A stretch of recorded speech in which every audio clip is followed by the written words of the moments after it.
I doing?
Hey, John.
Jangan turun.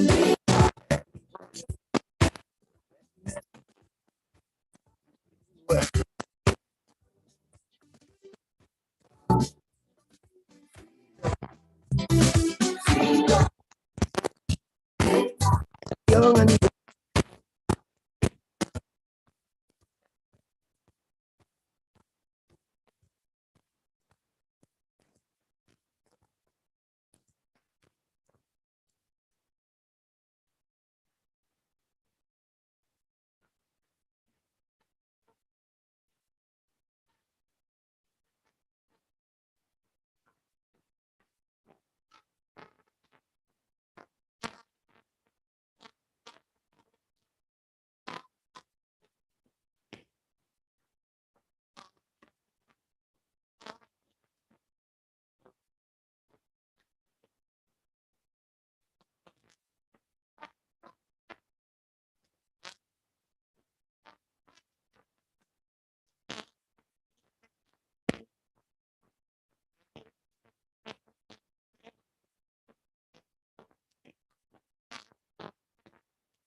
countries in just 5 days, in some cases returning to the same places after having just been there.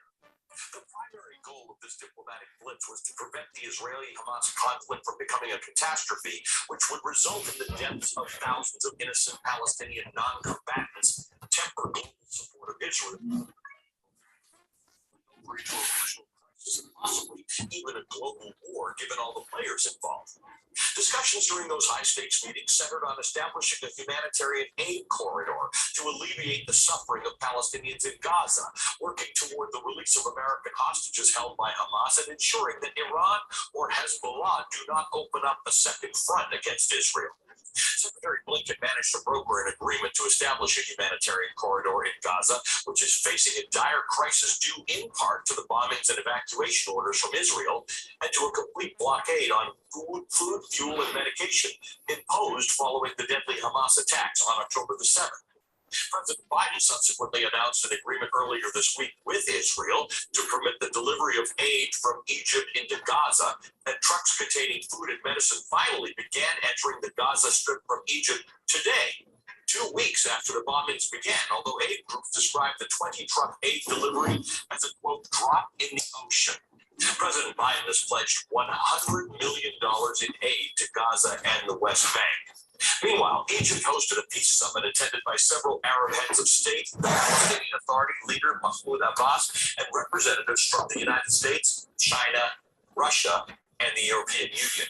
Notably, Israel didn't attend. While President Biden has expressed unwavering support for Israel, both in his public statements and through military support, behind the scenes he's been urging Israel to exercise restraint and to not allow the rage that it feels in the wake of the October 7th attacks to consume it, in his words, and lead to bad long-term decisions.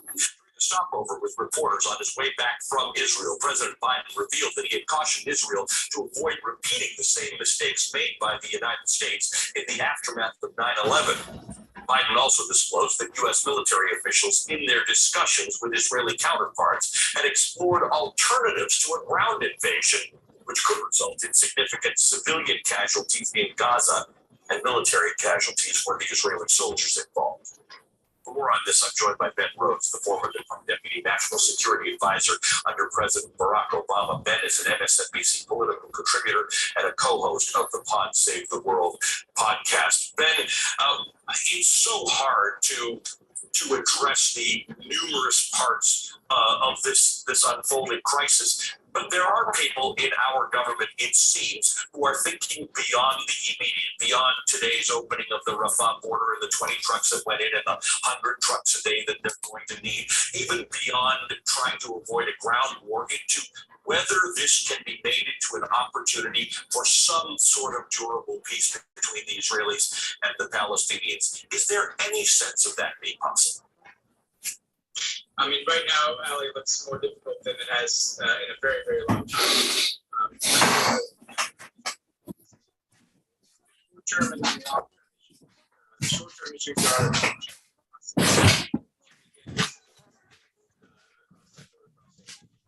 messages to Iran and its proxies like Hezbollah to stay out of this. That's all happening. The long-term is, what is the future of Gaza? And I would think in the conversations involved where there are a lot of resources in Egypt, where there's obviously proximity to Gaza, that there's a discussion about, we all don't like Hamas, what is an alternative leadership structure that we can build up that is good for the Palestinians, good for peace, and that might avoid this kind of spiral. The big question, Ali, is whether or not there's ground invasion, because all of those short-term initiatives, getting hostages out, getting aid in, I think all of those become much, much more complicated in the aftermath of an Israeli ground invasion, as do the risks of managing escalation, and so do the challenges of discussing what happens the day after. So right now we're in this period where everything is awaiting what the Israeli decision is with respect to an invasion of Gaza. Right, and the context here is that Israel on a daily basis finds a new way of saying the ground invasion is imminent. Martin Fletcher, who was a longtime NBC correspondent, who's the two women who were released yesterday are his relatives, he said when the shooting starts on the ground, the talking probably stops. But there was the son of a woman who was believed to be held hostage, whom I interviewed when I was in Israel last week, who said to me, if there is a successful negotiation for any of the hostages, which we have seen now, he says, I wonder if that sets the table for a peace of some sorts, because we have seen until yesterday nothing that looked remotely like. I don't want to be overly optimistic here, but does it tell us something that the United States and Qatar and Egypt and Israel were involved in a conversation that resulted in the release of just 2 hostages, but it was 2 more than we've had in the last 2 weeks? It tells you something. I think in diplomacy, you're always looking for what we would call confidence building measures. Can the party that you're negotiating with, even if you're negotiating with proxy, right? So with Hamas, I'm sure that it was the United States talking to Qatar and Qatar talking to Hamas. Can the party that it says it's going to do? And in this case was a hospice. I would think that Hamas's approach to this would be potentially to try to release and some people get mad like that. children. But I didn't mind because democracy had Are we going to release? and that still didn't bother me. You mentioned how we're talking about Smokey told me that Grenada up for sale. To believe his tale. I tell him when the government change, priorities would be rearranged. So that it not bother me all the time, because democracy had me blind. In 96, I hear myself a fall for the revolution. Oh gosh, I miss it. Good God, I miss it. Yes, good morning, dear Carrico and Billy Martin. This is Jim FM. I'm your host, the sheriff, yours truly, John Kelly. Caribbean Connections on Jim FM.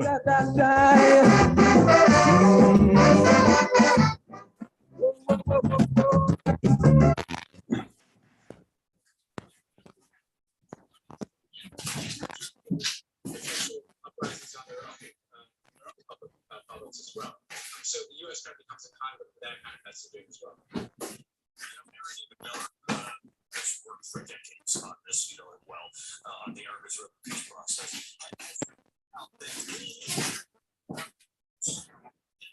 Benjamin Netanyahu for a while to have a disconnected Hamas and a Palestinian Authority. It's a point. The former negotiating partners of Israel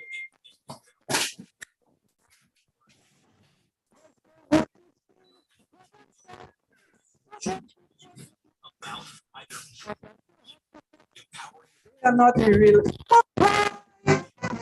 I must have a little more faith, and I must be prepared to wait. Because if what goes around really comes around, expect them to put it down. Maurice Bishop Highway, but no match cutting holiday. He tell me don't mind, you go get all the dirty time. Maurice Bishop International, would we ever see that at all? He tell me don't mind, you go get all the dirty time. What's about the agro industry to make German smile over we? I miss the NWO, the pioneers and the NYO. He said not need to worry your mind, you would get all of that in time. And there is one slogan that you must remember: forward ever, backward never. Oh God, I miss it. Good God, I miss it. Sorry, couldn't understand, but I miss the revolution.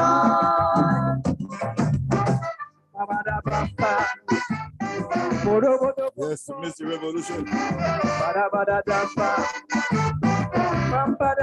That's Mr. X. Yeah, man. 1983. I said, Mr. X, the revolution is dead.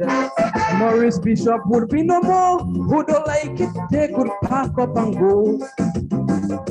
So free education, free medical attention. All that would be taken away from the common man. So the communists, they have to change their thinking. Capitalism, all the state should be adapting. I say Islam is not on my agenda. I just like what best for Grenada. We got NIS, MNIB, and the PDS. NCP was another major pillar. To sell it was a big disaster. Our leaders, they're lacking in vision. So I miss the revolution. Oh Lord, I miss it. We get KFC, but they don't buy no chicken from we. And they don't mind because democracy had them blind. In a multi-party state, we have more division and hate. But they don't mind because democracy had them blind. All the men who have good reputation, you won't find them winning the election. But those who paid in dishonesty, you'll find them winning quite easily. But if I could have turned back the hands of time, I'm going back right back to 79. The pelting bottle in soccer competition, they can do that with the revolution. That's why I miss it. I miss it there, but I miss it. Good morning. How you doing, my brother? Oh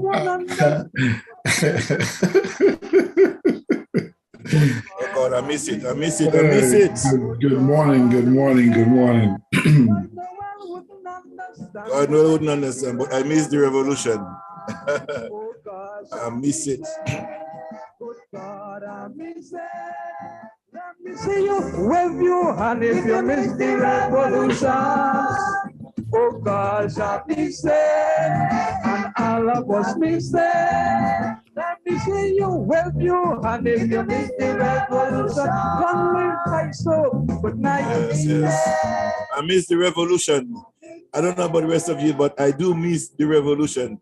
Greater Kaiko and Petty Martinique. We are here this morning and we continue the conversation and with my comrade and brother Delbert Baptiste. We're hoping that other persons will join us here this morning.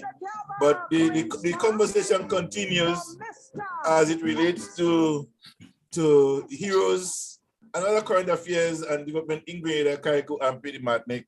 And probably we'll touch a little bit on what's happening. I don't know if you want to go there, but we could go there if you want to. In the Middle East, I mean, I heard someone, this is not our fight, you know what I mean? But in the days past, there would be a sort of a solidarity movement towards these Palestinian people that would have been resonating within the Caribbean context.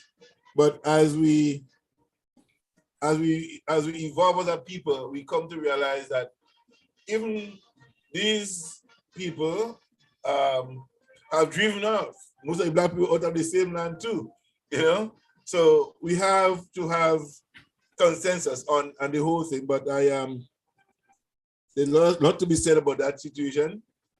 It is deplorable the way one nation treats the other and everybody glorified as evil has a right to defend itself, and everybody supports them because certain people believe that they're God's chosen people when they're the British chosen people, you know what I mean? And put there, you know, and you know, a lot of religious people are falling victim to those things because they not understand their history as a people and going on what American history is and British history is about those people coming from Germany and 1940 and put them there. When the first place was supposed to go to Ghana, Uganda, imagine those places in Ghana, in Uganda, back then, what would have been Africa today? You know, so I think God was putting his own people still from these people. You know, so he put them in that place where not his people, but they are among themselves doing their thing for themselves. However, we have a number of things. I know Delbert said that you don't want to talk about that, but the prime ministers, the former prime minister, Dr. Keith Mitchell, and his wife Lingo, in this legal battle, a matrimonial battle, you know, how does that affect the present standing as of the party and his leadership? What does it say about him? I mean, we know who he is. How much more even worse that says about his leadership and his style of bullying and bully mentality, pulpit, whatever mentality he has. The question of still our heroes, and I saw Ann Williams and other people put up some stuff about what's so hearing about October 19th, and Hudson George, I hope he come on. He wrote something today about Grenada, bigger Slim Jim, trying to find more Bishop body, you know what I mean?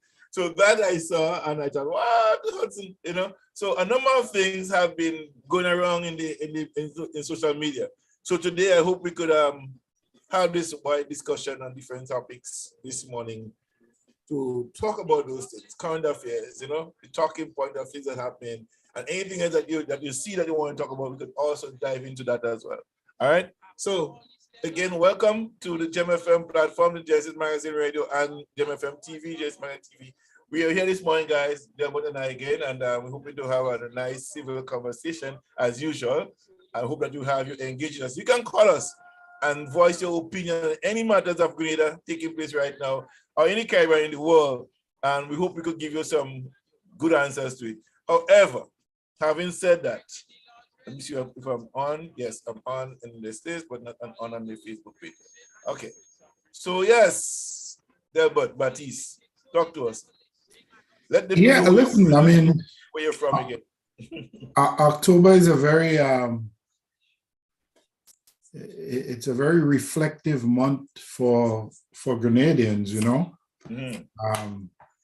It's a big, it isn't, I mean, even on an individual basis, it's an important month to me. You know, yesterday was my daughter's birthday, so once October comes in, a lot of emotions, both personal and professional, comes to the surface. So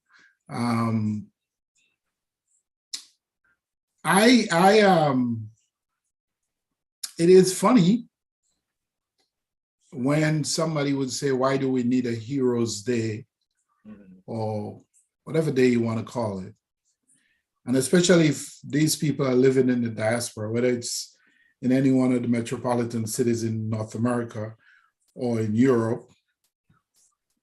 And these countries have their days that they celebrate for the fallen. In America, we have many. We have Veterans Day, we have Memorial Day, we have 4th of July, and now we have September 11th, right?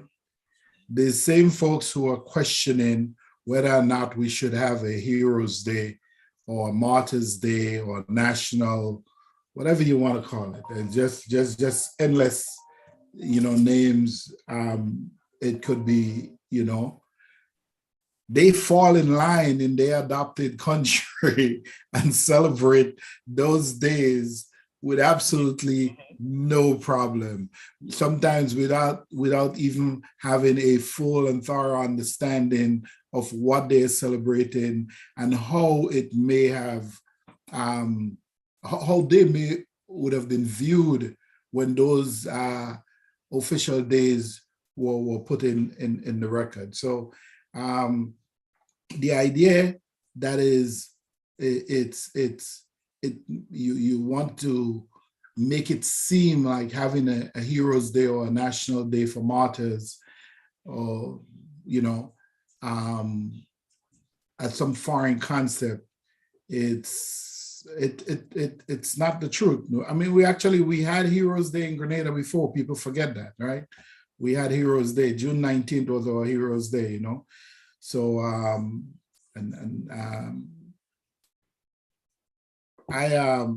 I can't take those arguments seriously. If you want to debate on the criteria for why somebody should be a hero, yeah, I'm willing to entertain those kind of conversation, but I'm also not willing to entertain those conversation around a certain number of people. So I grew up in an anti-Gary house.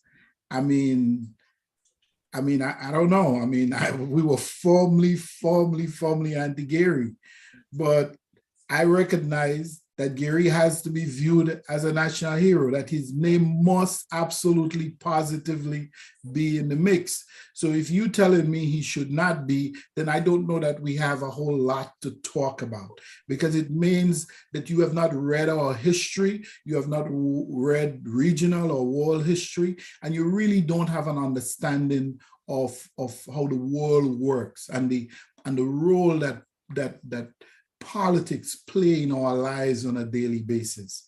If you want to say whether you like, admired, hated Maurice Bishop, and you want to say that he's not, then we don't have anything to talk about. Right. If you look at Donovan Garraway, and okay, so you don't know enough about him, go read about him. Try to understand who he was and the role that that man played in some way shaping the Grenada, because if you study Garraway, he is the epitome of that fighting Grenadian spirit, right? So these people, the Garraway, the Butlers, the Marriage Show, the Gary, the Bishop, and you know, Fedon has to be in there. Listen, I have a complicated relationship with Fedon, but you know, he did his part. So these are the people that automatically you just scrap, you know, you put them right on the list, and then let's just debate. And let's just debate who else meet those criteria to get onto the list.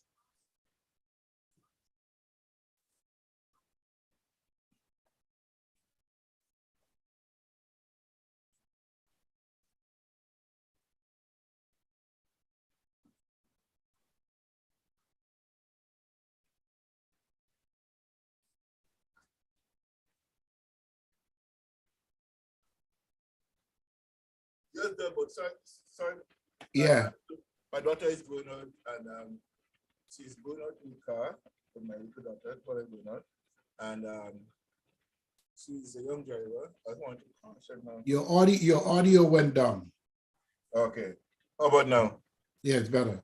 Okay. So yeah, so we could debate who else comes on the list and whether or not we should have different levels or status of heroes, whether we should, you know, look at stuff at the parish level or separate into different fields, you know, to honor people, our early educators who did so much to bring the nation to where it is, the early people who were medical doctors and performed the yeoman service, sometimes not even getting paid, the early architects and engineers and builders in the society. Some of them did not even have formal education, but they built buildings, they built roads, they built bridges, right? That are standing the test of time today. And that bridge, that thing upsets me so much, because maybe because my father was from that generation and was a builder himself.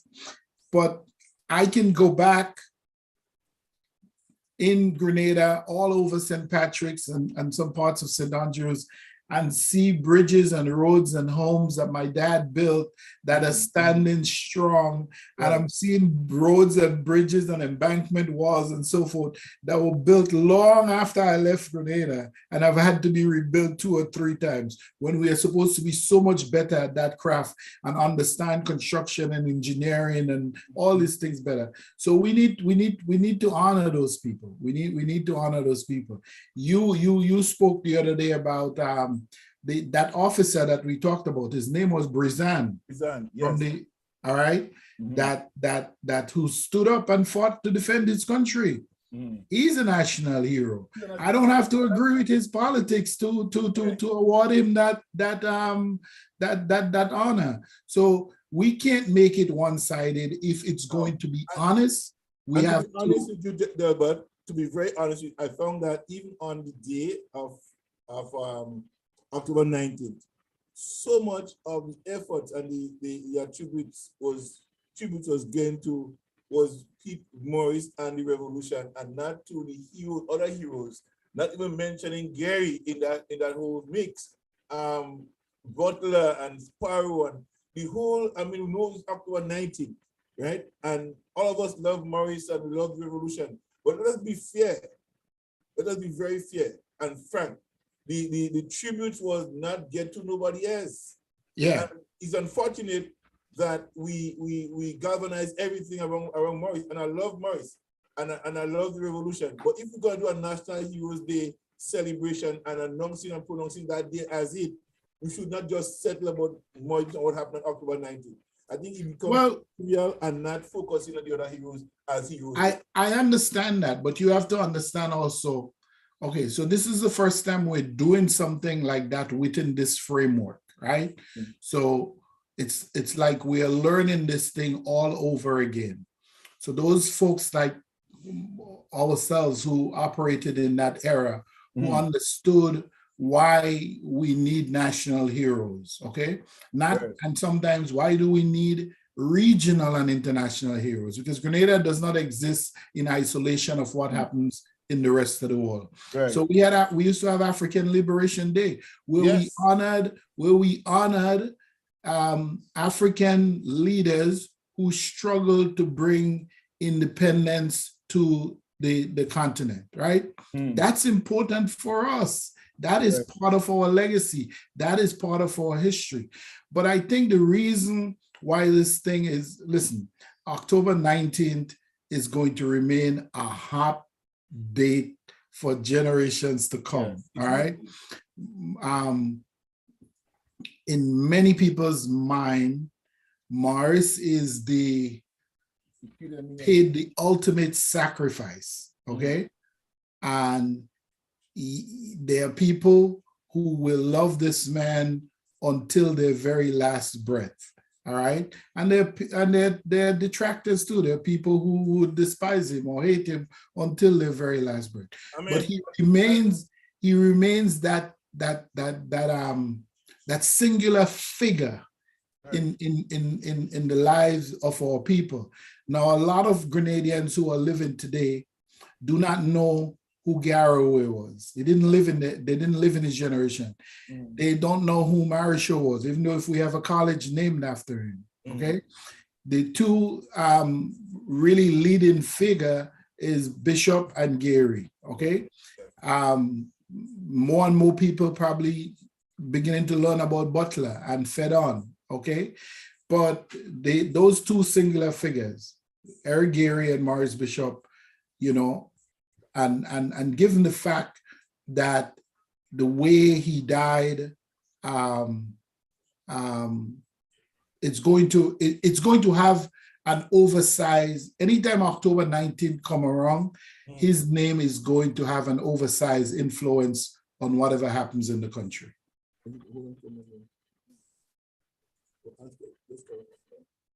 Yeah, go ahead.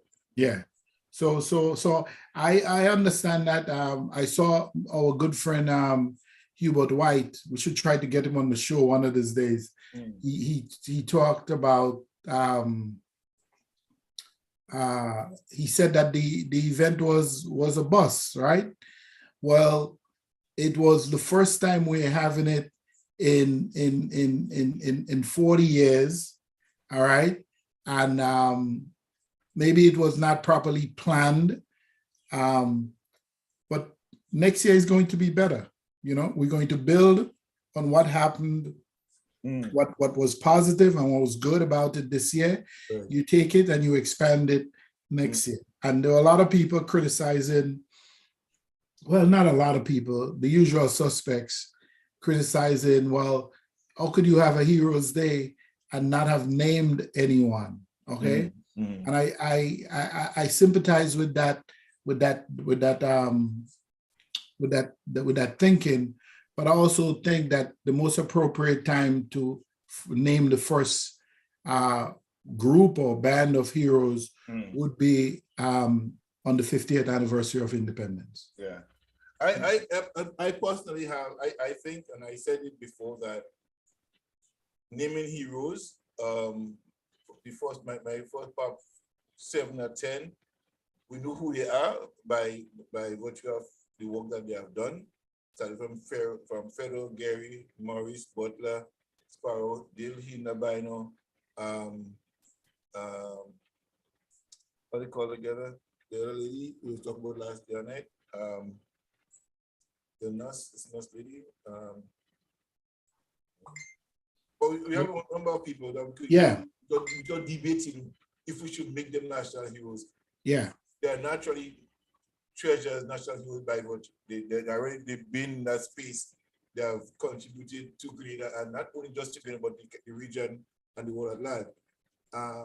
But going forward after 2024, probably there should be a selection committee or a committee that sees and honor and, you know, with people with consultation. Because once the criteria are up, people can go by the criteria and name persons, you know. And doesn't mean that your person that did not make it this year would mean that doesn't mean that they can't make it next year. You know what I mean? Yeah, absolutely. Yeah. You know, when we're looking at persons that contributed to the greater society and abroad, like for example, Henry Christopher. All right. Yeah. We may not want he was in Haiti, but he played a significant role in defeating the Americans and the Spaniards. Of course. Right? Of course. So he's a great general from Birch Grove. Yeah. I think Birch Grove should put up a hero as him in their community. Well, but Birch Grove is this by any standards, that village stands out for so many things. Many things. So many. Okay. Yeah. Him, the music that came out of that village in the 1960s, 70s, and 80s. There was 3 bands. Yes. Village, yeah? You know, that is and I mean is just legendary, you know. So that whole area, Birch Grove, Ladig, parts of Grenada, and there's some other real well-known villages that has just produced, you know, wonderful people who showed great leadership and that contributed in a massive way to who we are as a people today, you know. Right.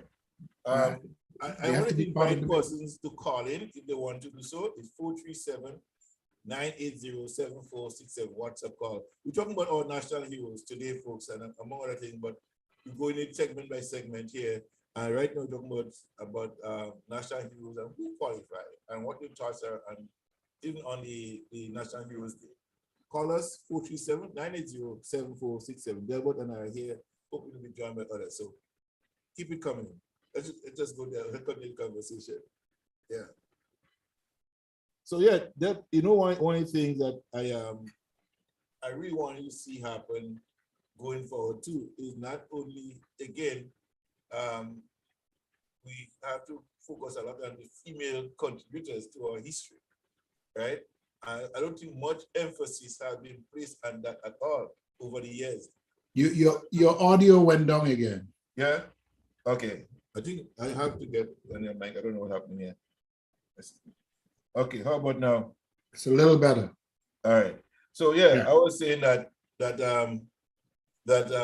we place much of focus on our male contributors and very little on our female contributors to our history. Yeah. And there's so many women who have made significant contribution. I was making mention of Cynthia Gary, Miss Nadia Benjamin, Miss Prudhomme, what's her name? Banfield. Yeah. And all these women who have gone before, you know, somebody mentions Catalan Hola saying, I cannot put her here. You know, she would have been a part of the women movement and stuff like that all the years, but there's other controversy around that. You know, but there's a lot of people women in Grenada who have made significant contribution to our history that have not been given the spotlight as our male figures in our community. And I will invite persons today, if they want to call in and name a few of these women who they thought may have been good contributors, positive contributors towards the Grenada contract. Yeah? Yeah. But having said all of that, we as a people seldom pay attention to our heroes and give them the credit where it's due. Some people look at Maurice Bishop and say he's a dictator, and you understand the fracture that will say that, right? Some people, and I think give Revolution credit. This is what they did to, even what we said and what was said about Gary, in the becoming of March 1379, there was still the public criticism of Gary, right? But then there was public praise, private praise for what he have done. Yeah. Yes. Yeah. And they recognize the contribution Gary has made, right? But in politics, it worked the other way, right? Yeah. Because you can't build from an abstract imaginary place. So, you know, part of the success of the revolution was recognizing the contribution that Gary had made, especially in his early times, the advocacy that he brought for the poor. Okay, what we can debate whether he was genuine about it or not, but the reality is that it's very difficult for us to tell what's happening in a person's mind at any given particular time. But he was an advocate for the poor. He himself had grown up poor. Okay, so he understood their plight. Okay. And that you had to understand that and have a full comprehension of what Gary's role was, and then to use it as a foundation, to use it as a stepping stone to build beyond that. And that was one of the criticism that I have of the revolution, right? We made a mistake. Okay, I don't know what I did here. Hold on. Which one? We made a mistake by not trusting our people. And again, we were the first, right? We were the first in the English-speaking Caribbean to have a revolution. So we were writing the playbook. There was nothing for us to follow. You could say that we could look at the Cubans, but the Cubans had a very different experience. So there may have been things that are similar with the Cuban and Grenadian Revolution, but the Grenadian Revolution had to cut its own path. You know, we had to write the playbook. There was nothing else there for us to take from. So we did not. That was one of the mistakes. We didn't trust the people enough to tell them the whole story. Because I maintain now that had that happened, you know, we may have found within their ranks the kind of people who would have ultimately ended up saving the process. But I think also, having said that though, but when one looks at the developmental stage of the PRG, I think there was too much of a hurry to consolidate. Yes? Of course. The process. And in doing so, there was other people more ambitious and they become counter-revolutionaries. Even so, right? Oh man, you know who brought that up with me yesterday? Coach, I was having a conversation with Coach Naka, and he that is a salient point. That it is important. And therefore, they felt, okay. So there are people who fought the revolution, fought Gary, because they genuinely wanted to see a better Grenada. Yeah. And there were people who were fighting Gary and who helped bring the revolution to fruition, who just wanted betterment for themselves. Yes. So and that is, and a lot of people may have fallen off the wagon, so to speak, right? And we still have NDC in 2008. They want to get rid of all key people. They wanted to don't charge him for the money. Get this, and so a lot of people lost the essence of what real power really is and how to consolidate power. And they thought NDC should just do this to keep, you know, with due process. Yeah. You know? And the same people was asking for the same set of people, some of the same very people was doing the same thing during 1979. Get every people, kill them, jail them, you know. Sean Philip was one of those champions for those things. Kill them, don't let them stay around. And people don't realize that. Think about, right?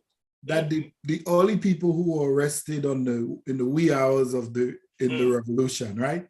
Yeah. And but you know that them men didn't really have a plan what to do with these folks, you know. We didn't think that far. And there was a leading revolutionary figure. You're frozen. Okay, the what is frozen for me, folks. And okay. The what is frozen. And I will take over.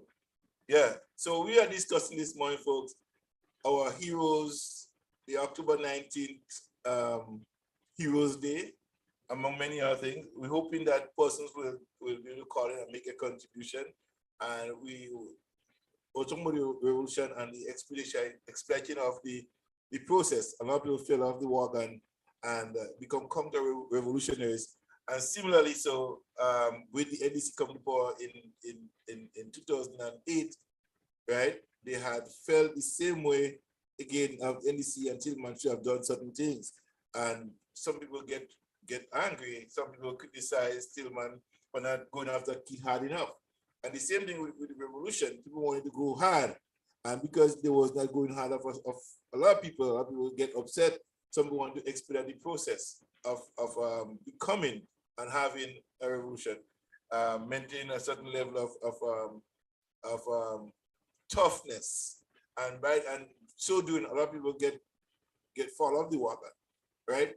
But in a revolution, and Grenada had to be very cautious how they proceed with the revolution. You want to kill everybody, you want to jail everybody, yes, but at the same time, you have to give credit to those persons who also contributed to the making of the Grenada Revolution. You can't just deny them. That's basic history. And we were saying that too much centering of the revolutionary heroes and other heroes outside of the revolution that made an impact. And one of the persons that I said should be a national hero is Mr. Brizan, that was gunned down during the revolution in 1979. He was upholding the laws and institution of the country. He was defending his country at that time. So he, in my view, even though he was a Gary supporter, he was supporting the institution for which he stands. Yeah.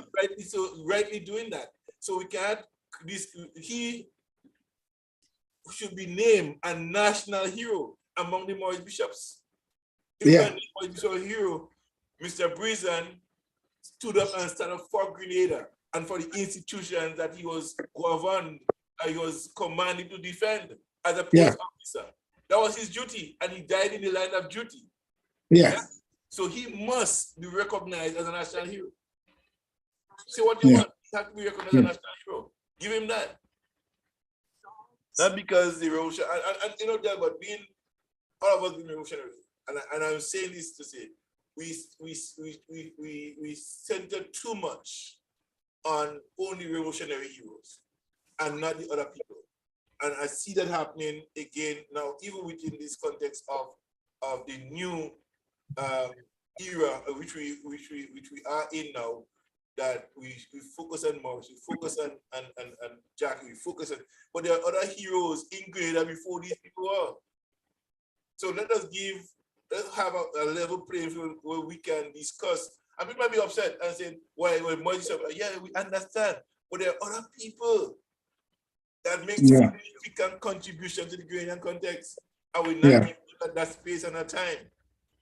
We have to give them that. We have to. Yeah, you went off for a while. Yeah, my internet just, I don't know what happened. I had a glitch. Okay. Yeah. So you know your power supply go to it for a power dip and everything? It could have been something, but everything just went off and Good morning, Kendall, Victor, Vento. Good morning to you. And Doris Morin Charles, good morning. Tell me if my son is sounding better outside. Yeah, so I don't know where I last started coming in and my mic wires. I bought new wires. I don't know what's happening, but there's a little static. I could hear it in my head. I don't know why. All right, so we're back there, but continue where you left off. Yeah, that's an important thing, right? You can't lead people.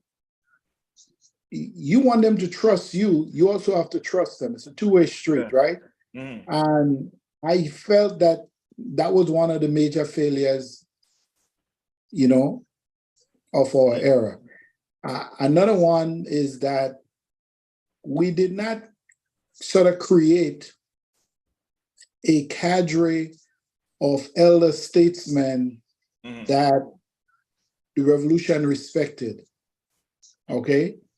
Because, listen, experience is a powerful, powerful, powerful teacher. And a lot of times there are things happening in our lives, whether it's in our personal lives or it's in the life of the country, that we think that has never happened before. But if we speak to our elders, we speak to the people who have been in the trenches before we were there, they would tell you of similar experiences, similar situations, and how they were able to navigate it, how they were able to handle it. Right. And because we did not have that cadre of elder statesmen that we trusted, there was nobody to turn to help resolve the issue. So the only thing that we did what we knew. If there was a problem, boom, that's the way to handle it. Okay. But could it also be that there was people, but we didn't give them the recognition for it? Because, for example, oh no, there were people. That's why I say we didn't recognize them. Because, for example, imagine Paul Schoon was a teacher of Bernard and Morrison, right? Mm-hmm. As a matter of fact, I think Bernard make mention on the show that Paul Schoon was his geography teacher, right? Mm-hmm. But imparted in them, lack of a better word, how to become service and go away and study and come and serve your country. Mm-hmm. Yes, he lectured them on that. Right? Mm-hmm. All of this social talk that he gave them, the lectures he gave them before he teach geography, was teaching them and instilling them nationhood and patriotism.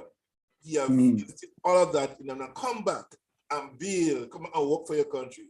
And so all of that, and they become leaders after that fact, came and become leaders and hardly gave him the recognition that he deserved. Yes? I mean, he was there, they didn't remove him from office.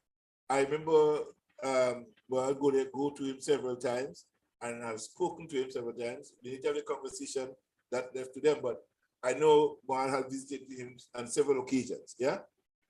But the other persons in the community that was a statement probably was not consulted with, And when the crisis, looking back in retrospect, right?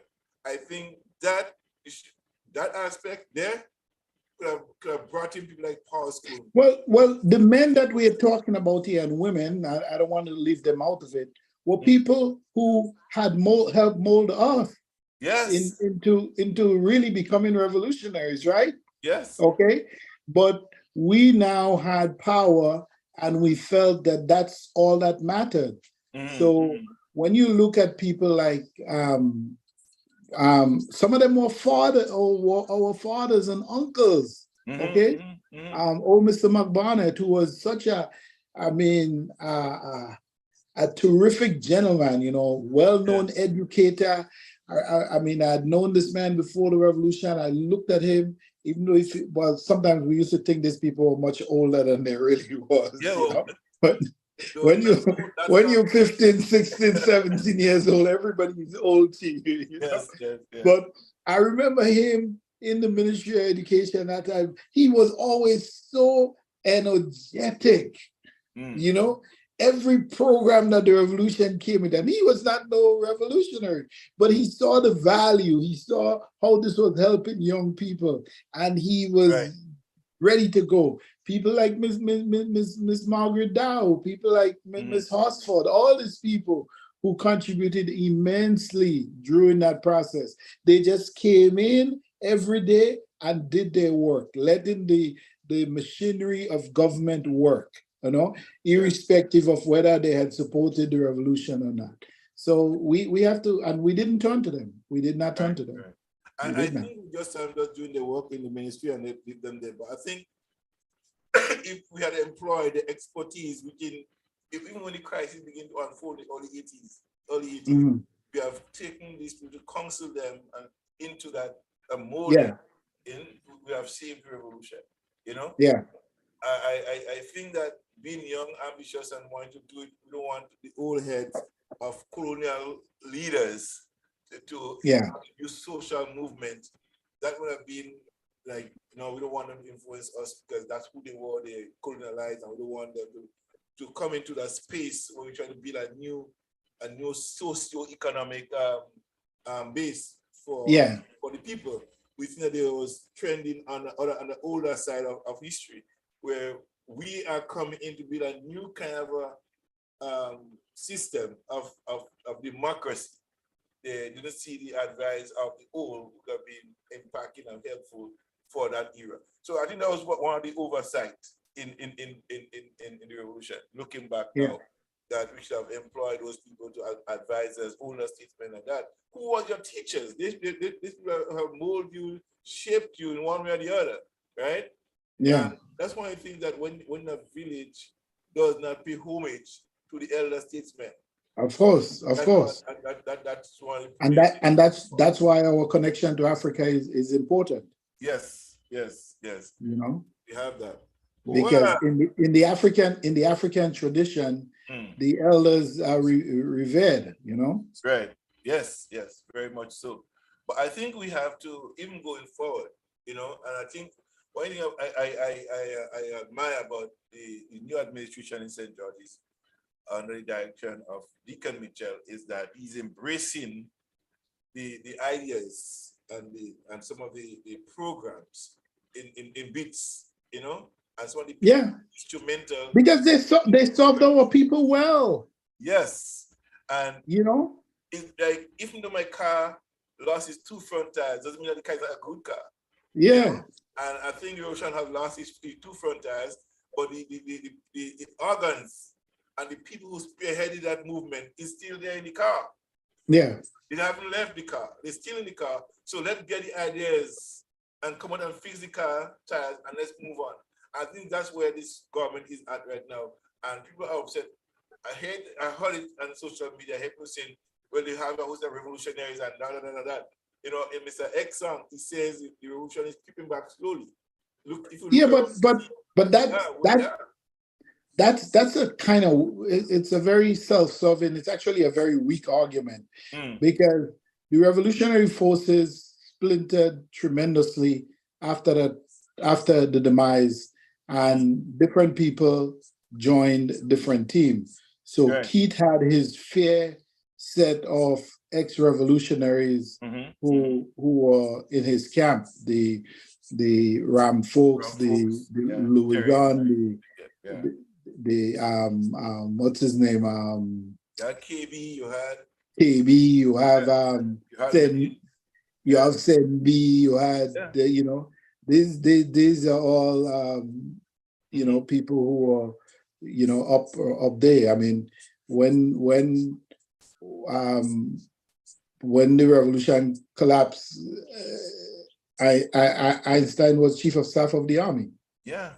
And then he became Minister of National Security, and then keep government. So that is the kind of things that happened, in the process of all these things. And you go down the line, split down the line on one side and some on the other side, right? Some people saw Keith as a CIA agent. There's one story a brother told me that in New York, right, 1983, he heard that he said that Keith came in there, right? And told him that still the revolution is still alive. You can't come in here and bash your way into this. It ain't gonna happen. The commander used to drive Maurice at the time, but he was assigned to the embassy in New York. So there was like, he's a CIA officer, CIA agent. So a lot of people didn't associate him after that. They didn't see him to align himself with Keith because of his role, back then. Well, I know of a meeting, and that is first-hand information, that happened at the embassy in Trinidad, the U.S. Embassy in Trinidad. I think it was in 1982 or early 83. And one of the people who was an invited guest, invited to the meeting, ended up walking out of the meeting because his position was, I fought the revolution, I still believe in the revolution. So even though if we had a falling out, the reason I fought the revolution is still meaningful to me. And I can't now engage in an exercise where I'm selling my country back out to another master. Right. And to this day, he and Doc has never had a word, you know, because Doc felt that he embarrassed him, you know, because he had fallen out of Grace to the Revolution. They assumed immediately that he was a counter-revolutionary, and he was not, you know. It was, for whatever the differences were, you know, philosophical at the time, he still believed in the revolution, and he still believed in the good that the revolution was doing. Right. Yeah. Yeah, good morning, Yvonne, Joseph, good morning to you again. Welcome, and Kendall, Ventu, Doris, and many other people who are viewing but not ready, not click, showing up on the chat. Good morning to you. Please call 436-437-980-7467 is the number to call.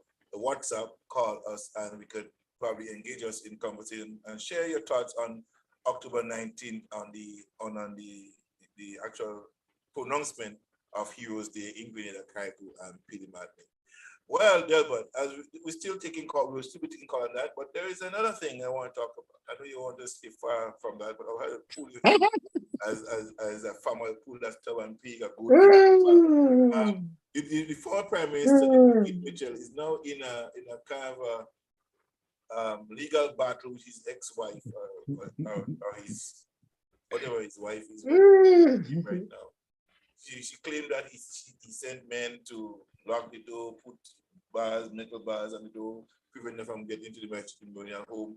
And she served notice to him, bailiff served notice to him for restraining order, something like that. How does that, not anyone to get in their personal life though, but how would that affect his political move going forward? And how would the Ghanaian people assess him now as a leader and the things that is now coming out of that relation with his wife? I mean, people know for a while that he was estranged from his wife for a while, but how that latest move by him and how now that present situation, how would that affect his governance of the New National Party and his bid for leadership and for the country as well? Youth, again, among the women population as well, which should become a big number for our voting demographic. How would that resonate with the voters? Listen, he's not going to lose any support over that. The people who love Keith Mitchell love him. The people who think that he was the best and greatest going to still continue to believe that. It's amazing that our three most famous prime ministers, all right, Gary, Bishop, and Keith, all had problems with women. I'm not even going to touch this because my record is not clean either. But they all had problems with women, and it never affected how their supporters, including the women, felt about that. I remember somewhere around when Bill Clinton was president in the US and he was going through his drama, one of the pastors, well-known pastor at the time, that big name evangelist, he passed away a few years ago, Billy Graham. Okay. He said that he kind of understood the president's problem with women. He said, because when you walk into a room with him, he is magnetic, you know, And he said, he could kind of probably understand why women would be drawn to that kind of personality. Right. And in a way, these three people have this kind of personality. Right. I knew Morris well enough and had been around him long enough and had seen him. And I'm being totally honest here. I don't, there are people who would probably have had different experience, but I don't know that Morris had a dark side to him. And in the speech 2 days ago, where his wife talked about him, kind of confirms that, that she joked that when people couldn't pay him and they paid with provision, that he was so excited like he had just won the lotto, not understanding that that couldn't cover the rent, it couldn't cover the bills, it couldn't take care of the family. But that's when you become so idealistic. That's when you are so concerned about the people who you're trying to lead, that your primary goal is service. And I had known about that story also. I had heard about it back then, that after the revolution, when they had to move from where they are, and Morris didn't want to move into no big elaborate house. No. That he could not. They had to move, right? Yeah, I mean they had to move, but there were other places in Grenada that were way more elaborate, because he lived in a modest house. These houses were modest houses. They weren't, nothing spectacular about.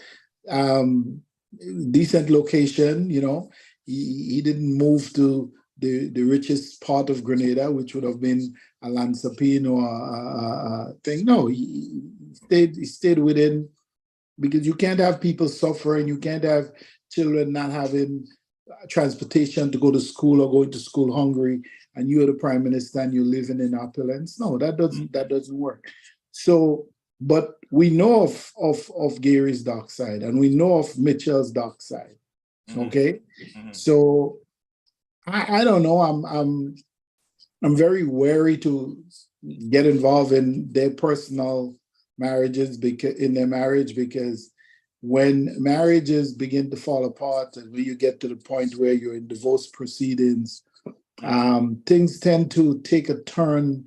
You tend not to even recognize the other person. Okay, and I'm just hoping that that they can work it out, whether they work it out privately or whether they need the help of the courts and the attorneys to come up with something that it's done and that it's out of the news. I really don't care about it. It's unfortunate. It's unfortunate that she feels, because what she's talking about that has happened would constitute violence against women. Yes. Okay. If you are deliberately locking her out, or she said on more than one occasion, and then she said something that was a little frightening, that she's afraid because she knows what he's capable of. Yeah. That is a really, really, really troubling statement. Yeah. So, but we don't know if that's true, and we don't know whether or not she's just. What does that mean? I mean, exactly, but that's what I'm saying. A number of things, and given the construct, the rhetoric that is being published against her right now, in terms of changing the law, putting back, getting people, it means that he could be very brutal. Yes. Yeah, and well, if her statement is true, because also we have to take into consideration that statement could have been made to either garner sympathy or to gain an advantage in the court. The reality is that, okay, if that is the case, when the court hears this, she's going to have to provide evidence of it. Right. Okay. Right. The courts are not just going to take her word for it. She's going to have to provide some kind of supporting evidence. But I'm hoping it doesn't get all to that. I'm hoping he has been with this woman for, close to 50 years, So I'm hoping that they could resolve the issue and do it in a peaceful manner, and that it stays out of the political space. Yeah, I think though, I don't know, but being and understanding the politics, and I'm talking about Gary. Gary remained with Cynthia up until 1979, despite his run-ins with the other women and stuff like that. You never heard of him and her having any fights over those things, right? With Maurice and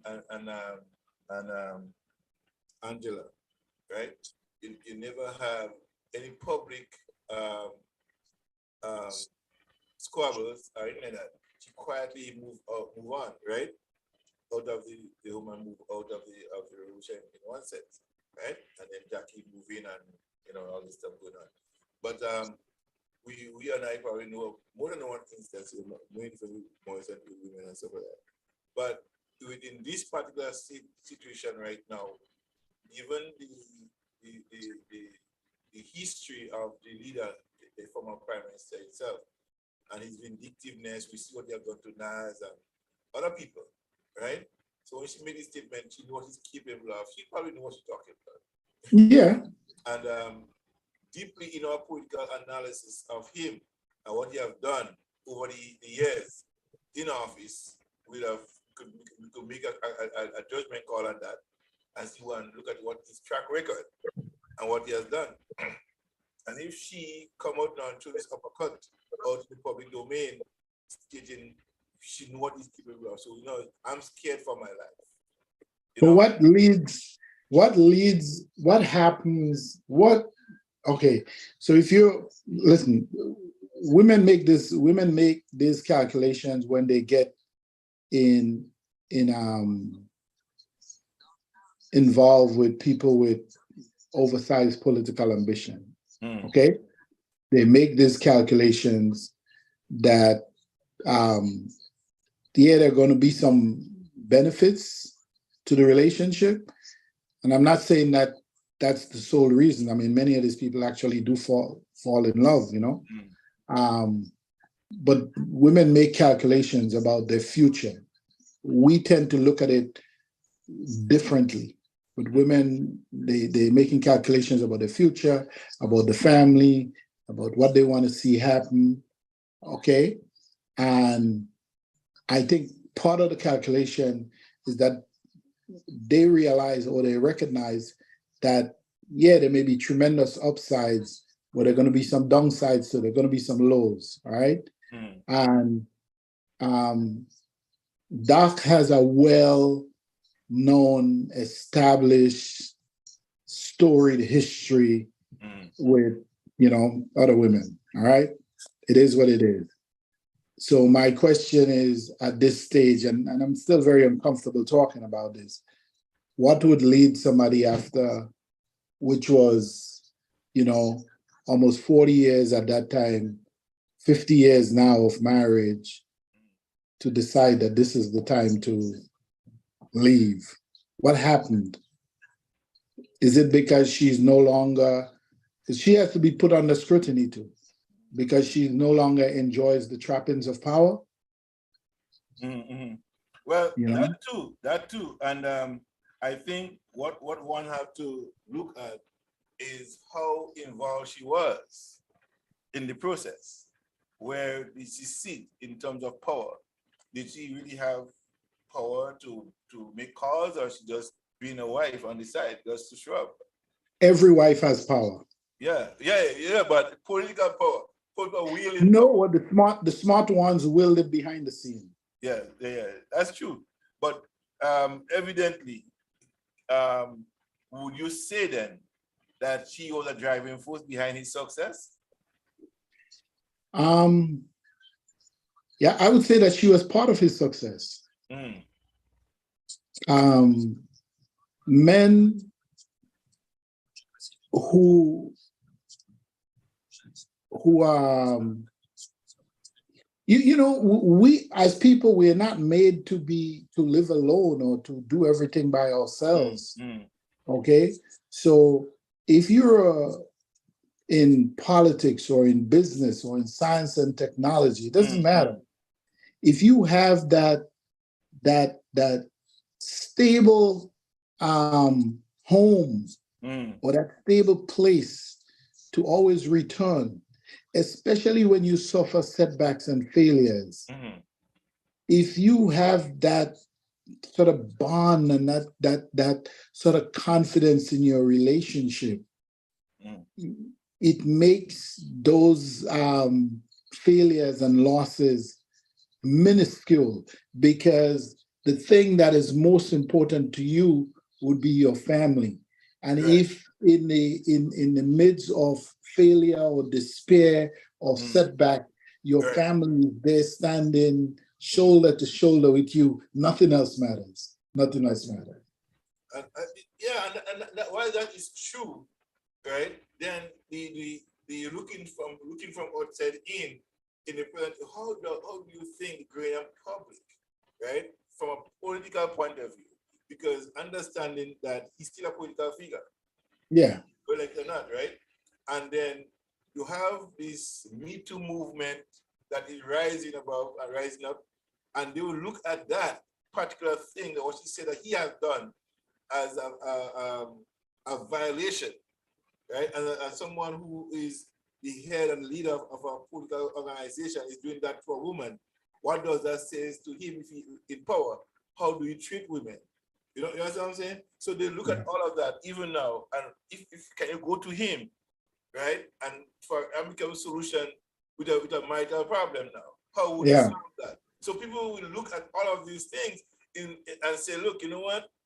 I don't think I could trust him to be a good judge, a good advisor, and women affairs are to have give good counsel, you know, and women in relationship with my, even within my own caucus. How would I deal with that within my party? Would you do this? I don't think it's going to rise to that level in Grenada. People don't care. I don't remember, we don't have no Grenada view now. Grenada is not having a world view. A lot of stuff is happening in Grenada because Grenada now. Yeah, but he's not. He's only concerned about the Grenadian electorate. Yeah, but the people don't just yes, and that's fine. But the electorate is no more worldwide consciousness than just the Grenadian country. Yeah, but he was never known as a figure who thought to advance women issues. He had a lot of women in his different cabinets, but they were there for window dressing. Window dressing. You know? Yes. He didn't give any one of them real power. And what he was skillful at doing was selecting women in certain communities who already had a following, who already had some degree of respectability. Yes. Okay. So now the community is going to say, hey, if Miss So-and-so is willing to join Doc, I'm good. I'm going to join too. Yes. And that's what he was very skillful at doing. But he never thought of women, didn't advance any women issues. You know, equal pay for equal work, which we had in 1979, went away. Yeah. Did he try to bring it back? The maternity leave law, he didn't try to bring it back. You know, there were, so the women in his cabinet were there for window dressing, interesting me, you say that, because I had a conversation this week. What is Doc? What was his real contribution? Landmark contribution. They could say attribute something to the Doc did this, and that is profound that he have done, like the airport, like the NIS, like the agro processing plant, the fishing school, the marketing board. What could you attribute to Doc's success or contribution as a Ghanaian politician? Boy, I have thought about that, and the only thing I honestly, the both. Yeah, and I'm honest in my reflection. The stadium, but the plans for the stadium was already there. It was already And, written and and we, as a matter of fact, we were about to break ground on the stadium. We were within weeks of breaking ground on the stadium in 1983. I want people to understand that. In 1983, we were within weeks, probably months of breaking ground on the stadium. We had the money in place. We were finalizing engineering plans. The very day, October 19th, I was with the delegation the day before. I had took the delegation up to St. Patrick's to meet my boss, okay, and finalizing conversations around the stadium.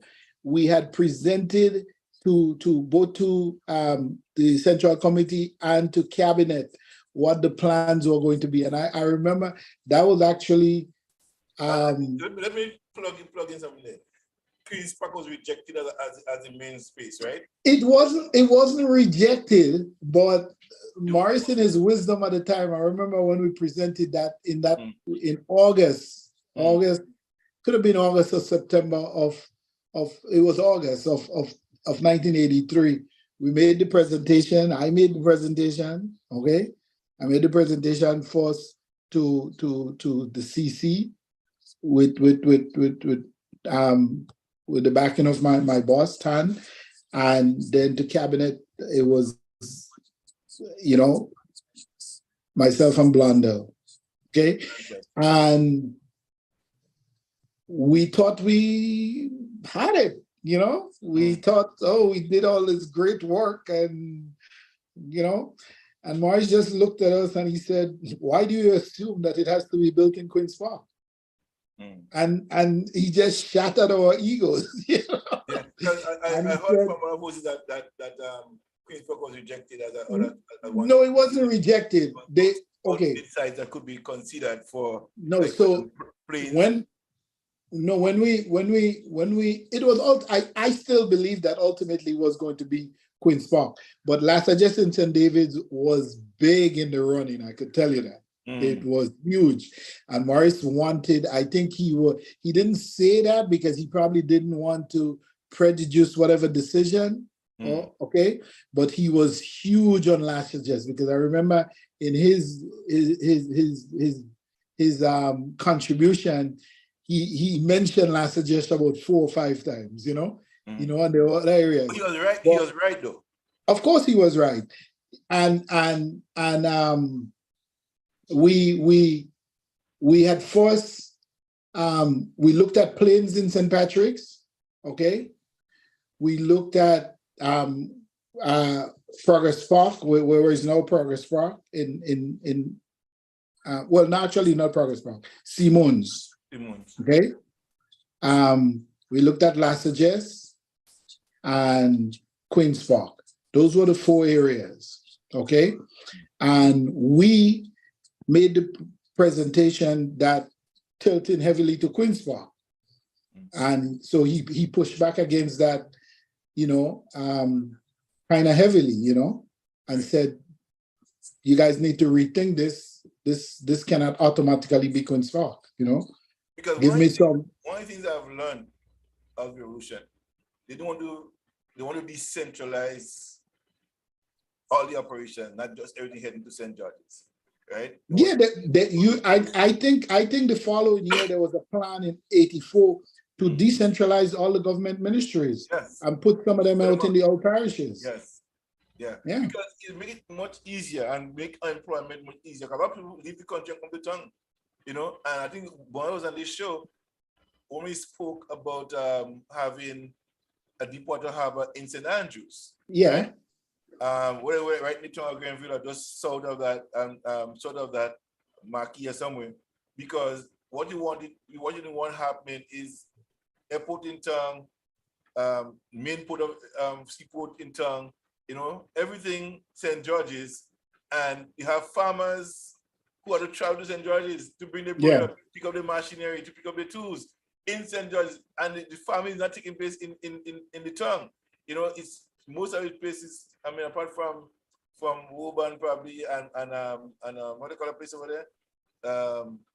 Northeast St. George's, the Northeast constituency there. Right? Yeah. Which is a large farming area. The majority of farming is taking place in northwest and northeast side of Grenada, right? So appropriately so, the Deepwater Harbour carried to all this farming equipment, all this stuff would have been St. Andrews, right? So you have great employment. The airport has already moved from there.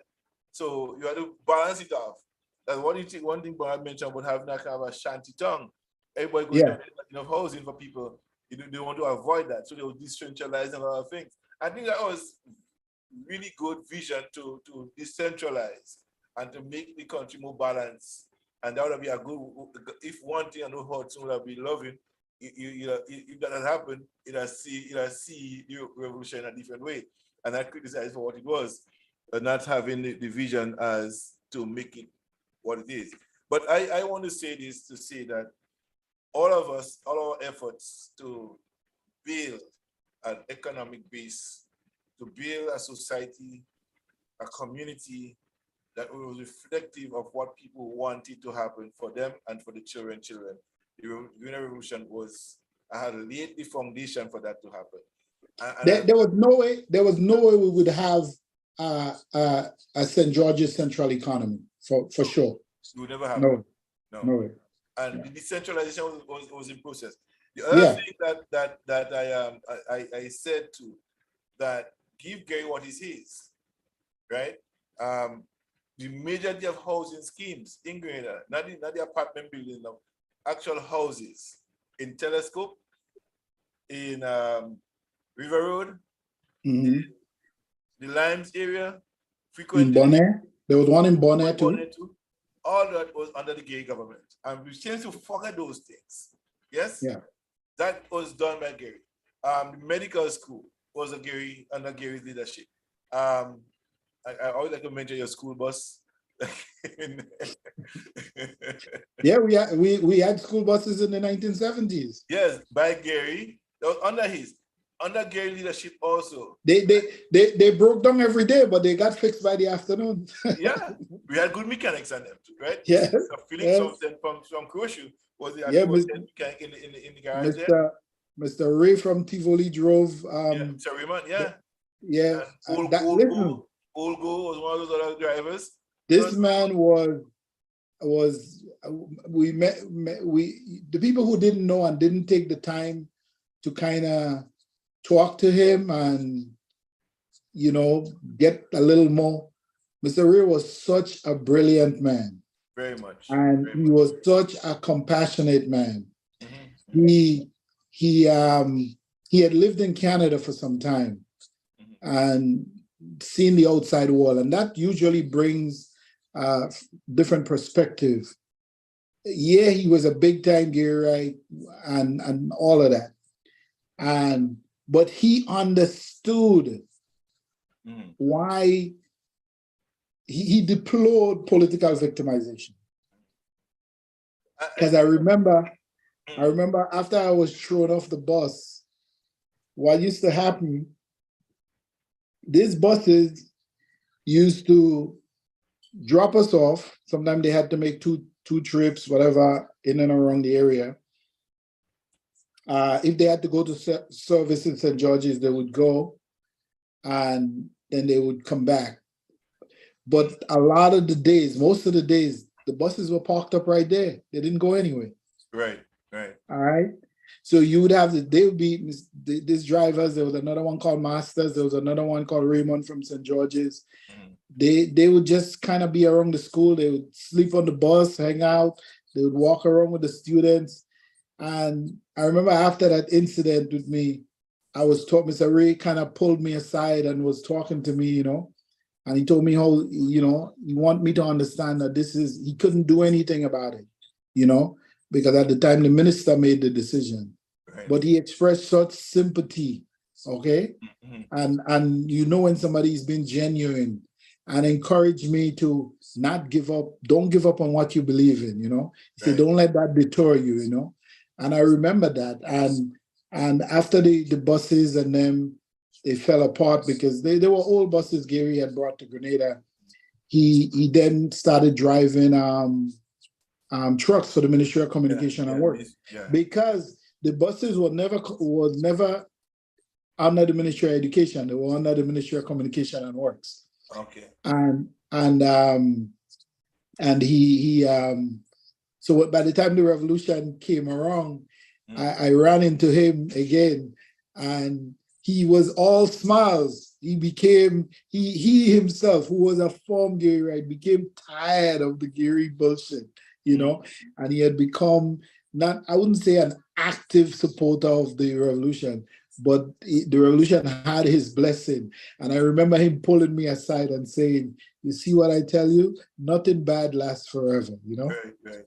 But another thing with Gary, right? And I said this too. Gary also, under in 1977, 2 years prior to the Grenadian Revolution, had opened 5 junior secondary schools fully equipped under Gary leadership. I think he was onto something with education is concerned, but I think he had to me, he wanted good for Grenada. He still wanted good for Grenada. But the big move and big push, he didn't do it. For example, the NIS was introduced to him before the revolution, right? And he didn't take it for a lot of economic reasons, he said. There was not the low employment, where we get money from. That was one of his concern, right? So he didn't do that. You had that was a big thing for Grenada then, and he did not do it. But the revolution came in and did it because they was able to had more vision of what they see or want to happen. I think when you're lacking vision, you didn't have the vision. He didn't want to lose a certain section of his voters as well. You know what I mean? So to take in money from people who do not making much money again, that was a problem for him. I think that was but when you look at it, Gary, just like Keith, in many ways, I have to describe them as failed leaders. And the reason I say that is not because they didn't do anything good or they didn't leave a mark that somebody benefited from. They both had enormous opportunities to do the right thing and to make that kind of transformational change in the country, and they both failed.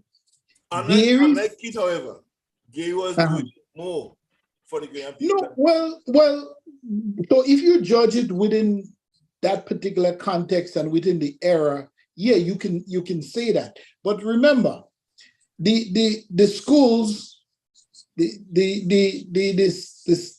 junior secondary schools was a failure in Grenada. It didn't work with our system. Yeah, I don't upgrade them anyways. Change them to secondary schools. Well, yeah, it because the system was a foreign concept to us, so it didn't work. Okay, so they started to open up. No, they started to open up the schools in 79, 80. No, before that. The first one that was opened up was Waltham, and Waltham opened up in either 73. Okay. So they didn't by 77. By 77 you had about 5. I'm saying. Yeah, you had Waltham, you had Boca, Waltham, Boca, Happy Hill, Grenville, and what was the other one? The other one in St. David, I think. There's one in St. David. I don't remember the one in St. David, but I know you had Waltham, you had Boca, you had Happy Hill, and you had Grenville. Those I remember. So, but they had started to open up in 73. Waltham first opened up in 73. Mr. Williams, who became Minister of Education, he was the assistant principal in Samaritan School, and he left and became the first principal of Waltham Junior Secondary School. Okay, right at well, actually, he was the principal because when OAT Rayburn left to get into politics, Williams became principal of Samaritan School because he was the assistant. And when Waltham opened up in 73, it had to be 73, couldn't be later than 74. Okay, he became that principal, and I think then Bliss Ramjan, or either Mr. Cargenton John from Victoria, one of them became principal Samaritan School. So you had at the time, remember Samaritan School at the time under OAT Rayburn had like, and that's one of it. And here's somebody I disagree with, but he had about 5 teachers in that school at that time who he had trained to become principals, that they could have moved on to any school and become a principal. Mr. Williams, Mr. John, Mr. Ramjan, I think there was one named Mr. Sullivan or whatever his name was. There was another one, Mr. Japal, okay? And there were some women in the mix too. There was a Miss Esther Williams, So you had that cadre of people, okay? So, but remember, that junior secondary thing was a Canadian agency for international development that brought that concept to Grenada and offered the grants to build the school. Let me tell you something though. That school Grenada Secondary School was well equipped. Yeah. I'm telling you, I've learned to type in that school.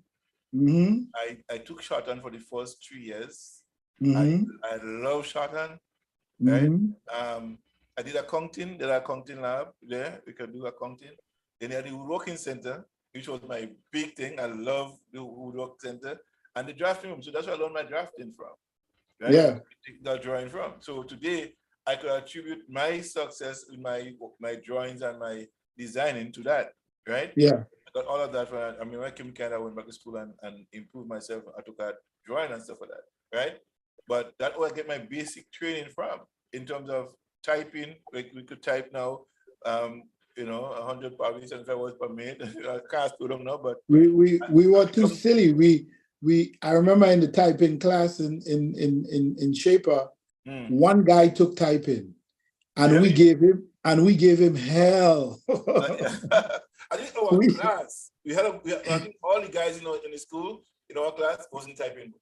No, one guy was in typing class. We used to rave on him. We gave him hell, not knowing that typing would be so important later on in life. Right. That's why I'm still end up typing with 2 fingers today.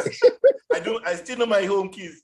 I still keep and the crazy thing about it is that I had the added benefit of actually having a typewriter at home.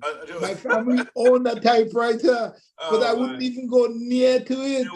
Yeah, I enjoy the typing room, and today I would say that these skills, I didn't go nowhere to get it. I got it in school for the whole 5 years. I took typing. I didn't shy away from it. I took my woodworking for the first 5 years. For the full 5 years, I took the drafting for the full 5 years. Then I do art as part of my thing. I love art too, so I do art. And then the science subjects, I love because we had a really modern lab at the time, right? Yeah. So I took human and social biology. I love it because at one point I felt I wanted to become a doctor too. Even when I went in the army, I wanted to go to school to study to become a doctor for the military. That was my next thing, right? But I think the school was equipped. I think we had good teachers. But was not experienced teachers in a lot of cases, but they knew what they wanted to do, and they was working hard at their craft to make themselves productive in the school. I remember Susan Thomas, Thomas' sister, was a very nice teacher, Miss Ribbon from Sotez, Allison. Yeah, we had that lady from Chantimel. What's her name again, boy? Miss Reason. Is the Reason. From Chantimel. So she went back to our college. Sharon, I think Sharon. But we had Sharon Nichols, we had Alice Duncan from Montrose, short lady, I think she passed away now. We had Eros Rapier, we had Mr. Edwards, who was talking about teachers who went out to study and came back to Grenada. In the drafting room, you had Terrence Brown, you have Urban Mason, you had Francis Pierre taught it for a while, but we had a lot of good teachers that was in teaching, and what make it so profound for them and for us is that NISTEP came in, right, and they was trained to become qualified teachers. You understand? And Mr. Sukram, who was one of the teachers, Mr. Alan John, who would come to the school and watch teachers teach and grade them, right? So whatever they have learned, how they was taught how to teach in at Teachers College and in this step training program, that thing too was a good thing for the teachers. I think that those schools and across Grenada, the officials not only want children to improve, but they also want the teachers to improve.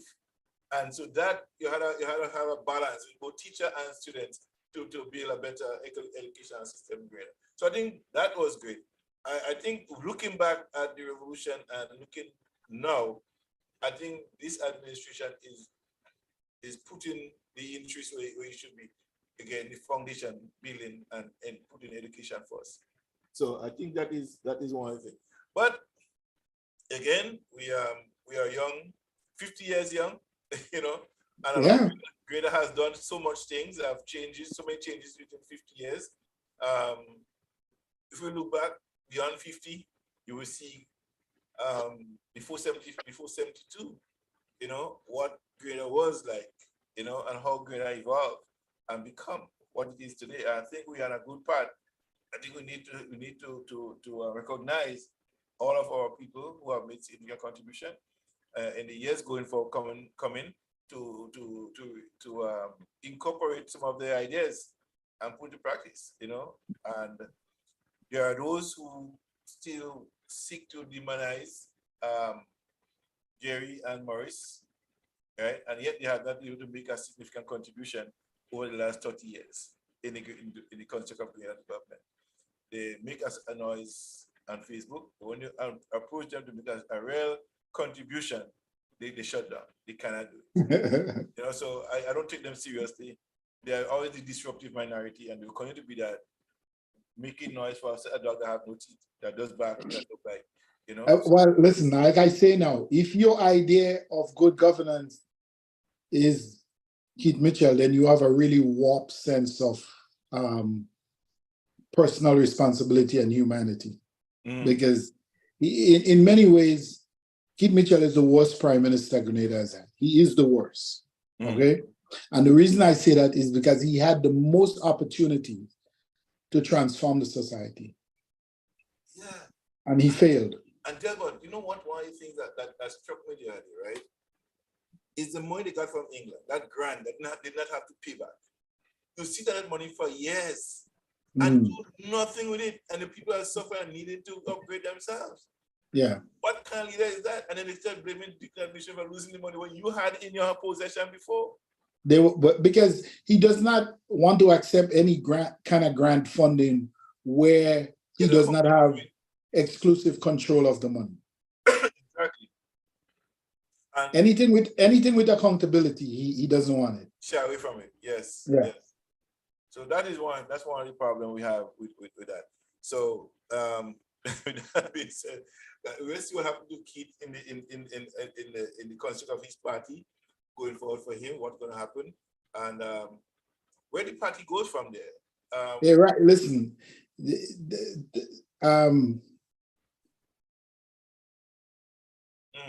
I would not be surprised. Well, Doc is scared shitless of holding a convention right now. Yeah, okay. Right now. It isn't that he might not still win, because he may, but he's not going to win running away.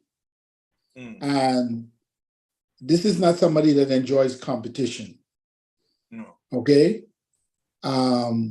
So for all his political life, he has been unopposed within his party structure. If he calls a convention now, either one or two things could happen. If he called the convention, he would probably try to gauge the membership and see what direction they're going. If the direction is we still want Doc, even with some reservation, he's going to go through with it. If there is sort of overwhelming pushback, Mm. he's going to try to anoint somebody. Right. Okay. Our good comrade has expressed his desire to lead the party. And I think right now within the current party, he's the only other person besides Doc who can lead the party. Mhm. Okay. So if Doc was to sort of airdrop some political character into the middle of that, that person would lose also. And Pedro would win. And that would be a dagger. That would be like putting a dagger in Keith's heart. So my guess, my best analysis is that he's going to hold off this convention. As long as he No, can. I don't even believe in these annual conventions anyway. They're a waste of time. Mm. You know, a lot of political grandstanding for nothing. But he's going to hold off that as long as possible and probably, hopefully, wait just before the next election and then call it when the party would feel obligated to put him up as leader again, you know. But somebody needs to get it, open up the memo for him. His political career is done in Grenada. It's done.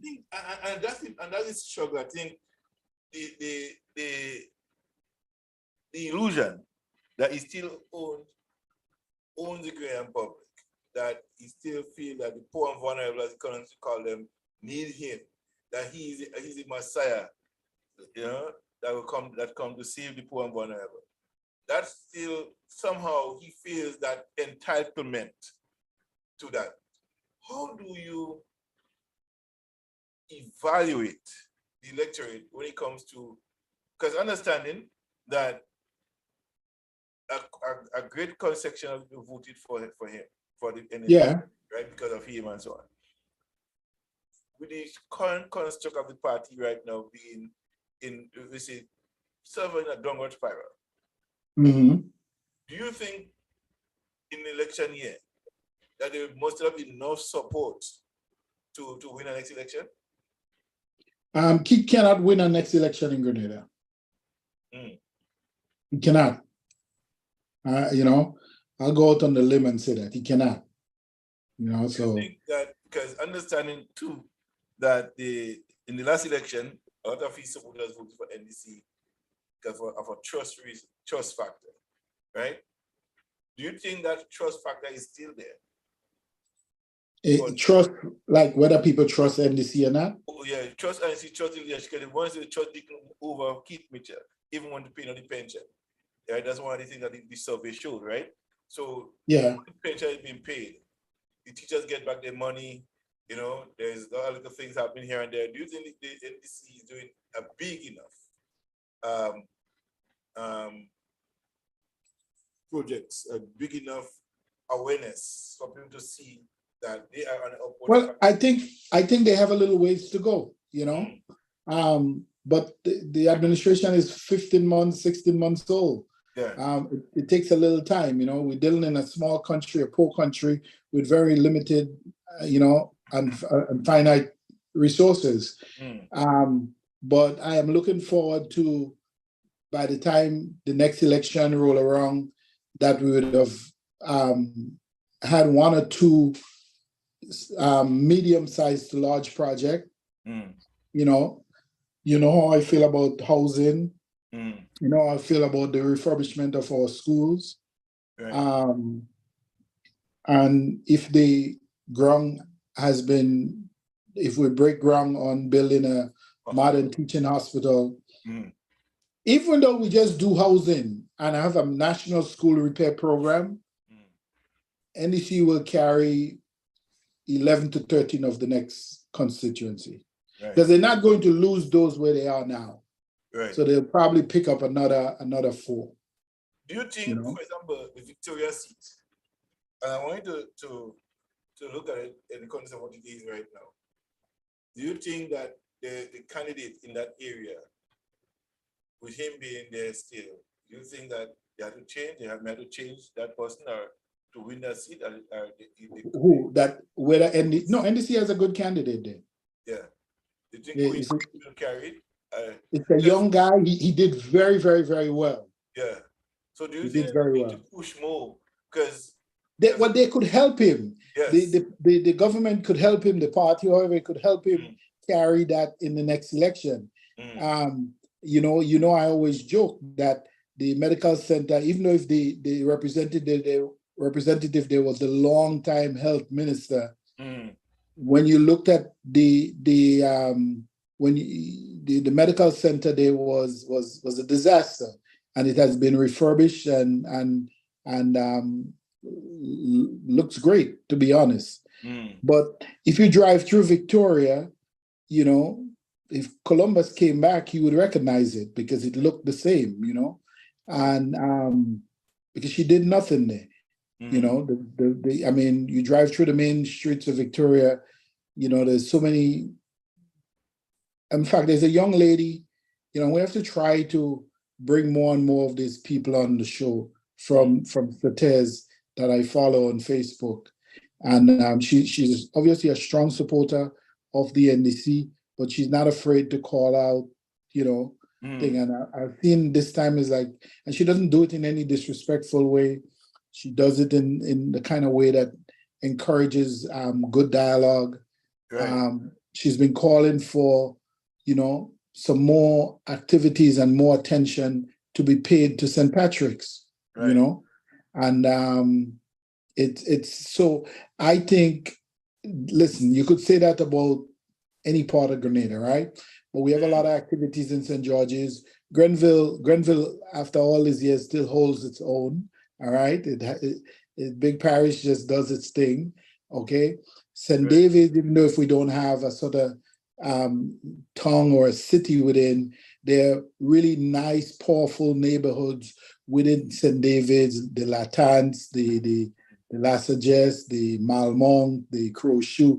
All these are really well-known villages that do their thing and hold the Wester Hall, that says St. David's Corinth, that says, we're here. We're not backing down. We're on the move. We're on the rise, right?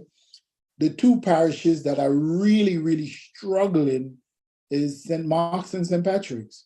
Right. So the administration needs to come up with an economic package and plan to see how we can breathe some life into those two parishes. And if they do that, those are 3 seats. St. David's, right? And the Virgin Parish, right? What could be done to bring about a bigger economic value? Build a green city. A green city. Build a green city. Yeah. That would be value to it. And it's build a green city. You have to urbanize. Build a green city. I don't know, 10 acres, 15 acres of land, 20 acres of land, they have it. Pick a location, hopefully kind of in the center of the parish, so you don't go too far south or you don't come too far east, and you build a new green city. Right. Okay. First thing, let the government put up a main building there, a really nice building, and then you're going to have people start to build out around it, Right. Build and make it a green city. Limit transportation within that enclave. Maybe you have as it opens up, you have shuttle buses that move. We have to do that soon with St. George's. Somebody just recently told me he was stuck in traffic for 2 hours in St. George's. That's unacceptable. That's crazy. So we may have to park all the vehicles coming from north, the cars, the private vehicles in the National Stadium. Maybe it's a free parking, and you have about 5 or 6 shuttle buses running from there as far as maybe to the government offices in Tantine, okay? and people can get a monthly pass. So whatever that figure is, the monthly pass is $50, $60, whatever. Right. You park your car there, every 15 minutes on the hour, a bus leaves to go, it drops off people at different points in the city. But that traffic congestion, it's not good for commerce, it's bad for health. It just has a completely negative effect on everything that we're trying to do. So we have to begin to limit the amount of vehicles that go into St. George's on a daily basis, you know? Right. That's why I'm also in favor of us completely in the next 5-10 years eliminating those 15-seater Small buses. small Yeah. buses. Yeah, eliminate them. I think Eliminate them. we spoke to that before, right? Yeah. Do you think it is wise at this point to bring back a national transportation system? It's going to be tough, but I have not known in all my reading, I have not known of any country that has developed without having a public transportation system. It just does not exist. So we may have to have a hybrid situation where we begin to phase out the older buses. If your bus is more than 10, and I'm using arbitrary numbers here, so 10 might not be the figure, but if your bus is more than 15 or 20 years old, it can't be on the road carrying passengers, you know? So these get phased out completely. No. It doesn't matter. A 20-year-old, these small buses are not made for that. By the time they cross that 10-year lifespan, given the conditions of our road, they're really in bad condition. And they shouldn't be allowed to carry people from point A to point B, especially over long distances. So maybe a bus that's running from Grenville to St. James or to Paradise or to Tivoli, maybe, you know, but if you want to go from St. Andrews to Grenville to St. George's, whether you're going through St. David's or you're going over the hills, your bus have to be in a certain of a certain standard, certain age. That those are, you know, because if you bring in the larger diesel buses, they have a longer lifespan. They have 30-year lifespan in them. Right. You know, you could really, they build bigger, they build stronger, they build tougher. They can navigate our difficult roads, you know, and have more people on them, you know, somebody could carry a bag on them or whatever, you know.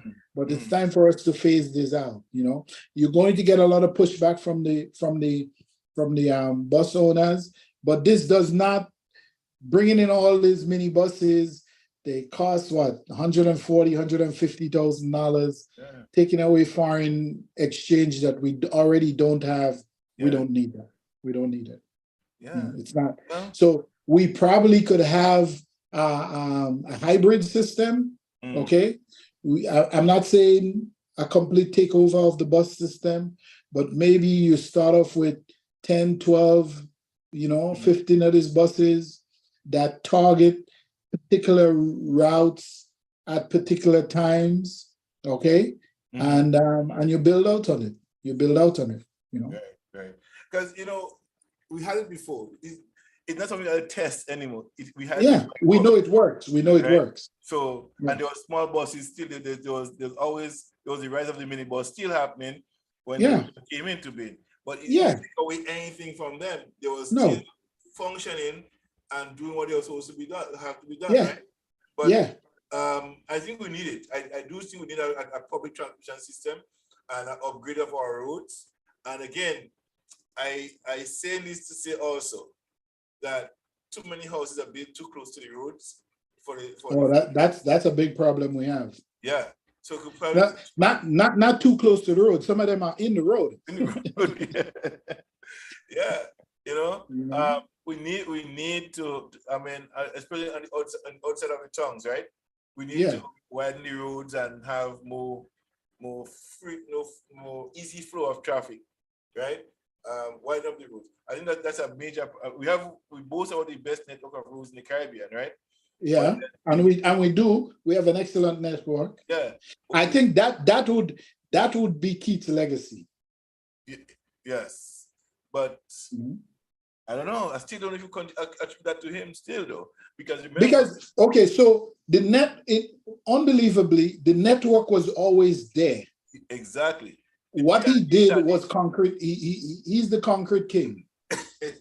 Okay, he conquered a lot of them. So, you know, you can't take that away from him. But Right. you know, a lot of the roads now that even around St. Patrick's that I know are now concrete. They were always there. They were always there. Right. You know, Right. but they're now concrete and can accommodate, you know, smooth, fairly easy access and so forth. Yeah. Yeah. And then still some have remained, you know, that road from River Sally to Batway, from Rose Hill to Batway, still, you know, nothing has been done to it, you know. Nothing done to it, yeah. That road needs to be fixed properly too, bro. Yeah. For real. I would have to do that. Well, the time is now 12:25. I got a video I will keep playing for the next hour and a half with Maurice's speech, that famous speech everybody loves. I will let it play. And let's see how the Ghanaian public will react to that as well. It's a speech that never dies, you know, that Hunter College speech. Yeah, Hunter College. Yeah, that. There's I mean, I like that speech, but I don't know. I don't know if it's my favorite though.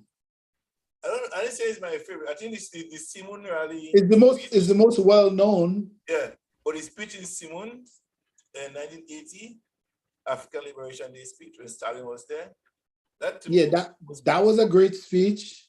To me, that was Maurice's best speech. Now, and look at this speech from this African Liberation Day speech in May in Simon as a very, very revolutionary, good speech. Yes. Yeah. You had Caribbean people rallying behind the Grenadier Revolution at the time. Yeah. Got songs coming out of Antigua by King Shot and yeah, you know, praising the Grenadier Revolution. You know, you had Trinidad, Black Stallion, and you know, Caribbean Unity at the time. You know, yeah, Caribbean Man. All of these things resonated. Valentino came out, and yeah. you know, all these people was rallying and championing the cause for the Grenadier Revolution through their songs, right? And the speech was. I tried to look for that speech so many times I can't find it. I know whoever have it.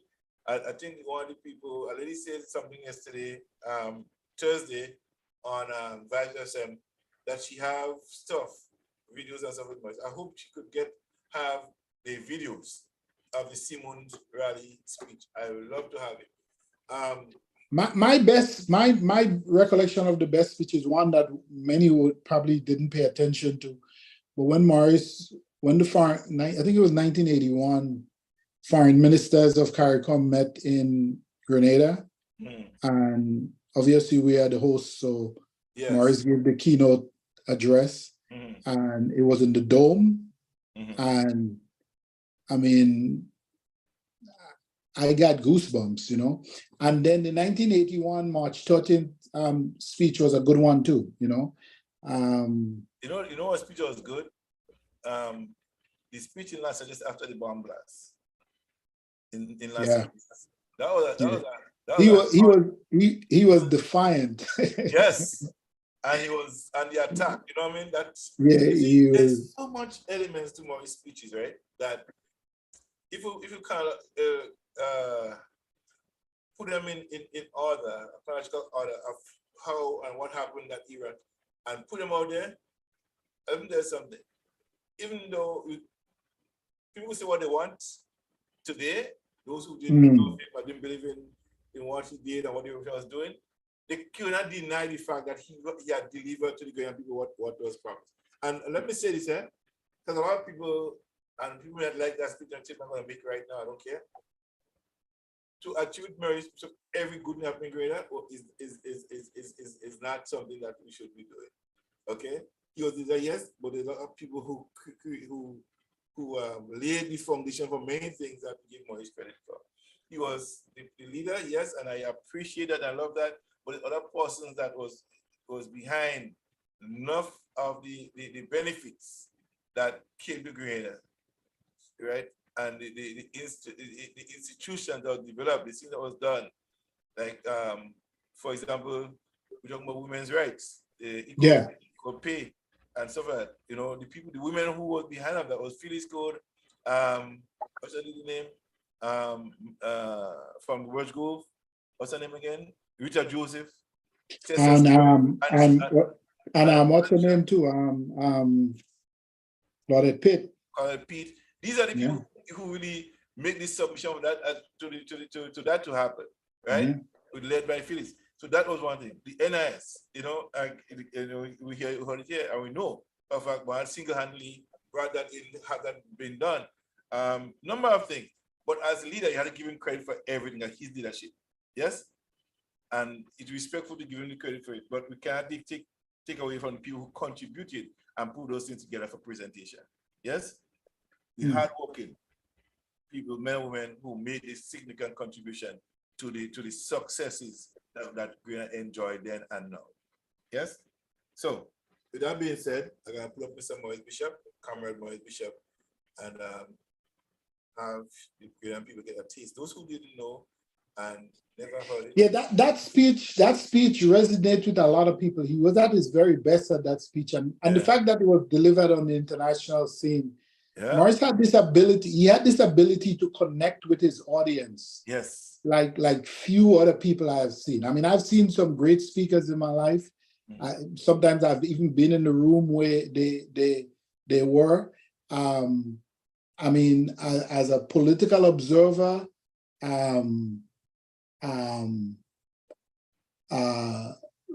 three of the best that I've seen is Maurice, Mario Cuomo, and you know, I mean, I think you probably have to put Obama in that mix, you know. Yeah. But this guy's Marcus Garvey. These guys get a lot of people write their speeches, you know. It's ultimately their words and their thinking. But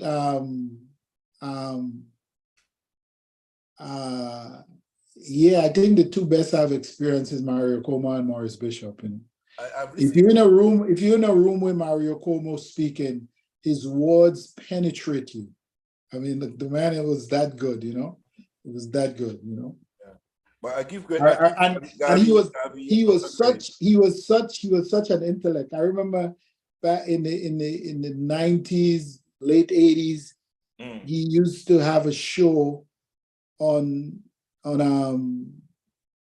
WCBS 88 in New York, and I used to call in. I used to call in under an assumed name. I never used my name. But I remember this leading into 1992. I had hoped that he would run for president, and so I knew when he came on, I think once a month, and I planned my question for him. I planned it. I wrote it down. I went it over 1,000 times, making sure that I'm positive I'm going to corner him on this question. And I came in. Hold a second there, but I get no call from my daughter here. Hold a second.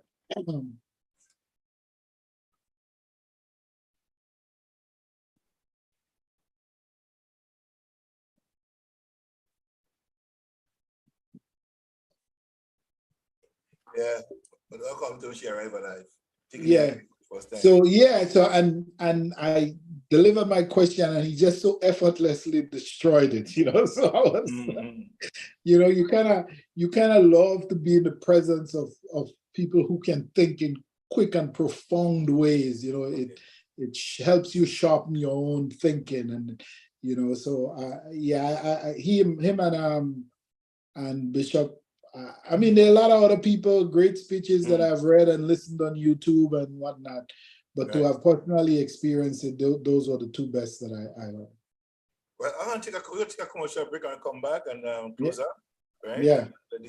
Here it is from Grenada. In Toronto, the Grenada Association having the, I'm going to put up on YouTube so you can find it there too as well, and put the YouTube thing on. So that way, look at the seats. Yes. Yeah. Okay. So the Grenada Association Toronto presents the best breakfast brunch Sunday, November 12th. That's the day after my birthday, 2023. Start time, 9:30 a.m. Bakes and saltfish sauce, Tanya log, pig food, and lunch items. Any 3 breakfast items, $15. Lunch, $20 at the GCA. That is the 925 Hour Road. Unison, contact Unison 416-856-3663. Jerry 416-648-2721. And lots of favorite to choose lots of favorite to choose from the menu. Any 3 breakfast. So that's happening. Don't forget, those of you in Grenville today, Cookies Pastry Delight on Ben Jones Street in Grenville. You could call them. Then we heard on Gem FM. It's on 473-417-4687. All right. So 4647. You go check them out there, and that's happening. Also happening on the 6th of let me see, the 6th and the 4th, 5th, and the 6th. 3, 4, and 5. Yes, it's happening. The men's conference happening at 925 Western Road. It's a free conference, free breakfast happening Friday night, Saturday morning, 9 a.m. to 6 p.m. and Sunday 11 to 1. So it's a men's conference put on by the men's ministry. I'm the host of that, happening on the 3rd, 4th, and 5th. Also, the Christmas dinner, Gem FM Christmas dinner happening on the 9th of December, $60 per ticket at 925 Western Road. Lots of gifts and prizes to be won. So again, a whole lot of that happening. Again, the award ceremony will be on. So again, those of you who are in Toronto and listening to Gem FM, and those of you around the world listening to Gem FM as well, you also could nominate somebody in Toronto that you know doing something great in the society and community as that. We are very much open to persons wanting to nominate persons for a different area in Toronto, basically around literary awards, the Entrepreneurs Award, Business Restaurant Award, a number of other things. So I will keep naming them up.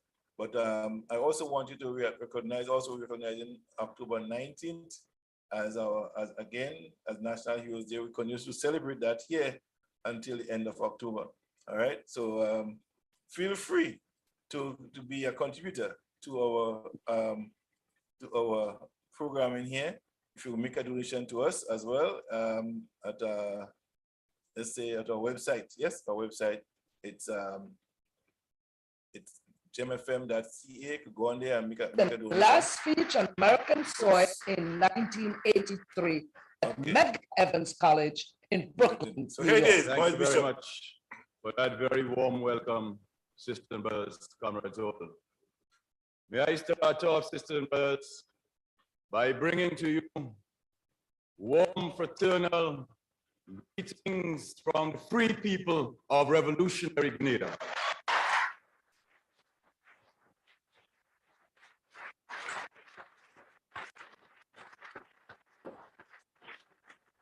And may I also, right at this very beginning, say how very, very pleasant it is to be back in New York among you, to be in this great hall where there are so many hundreds of our sisters and brothers.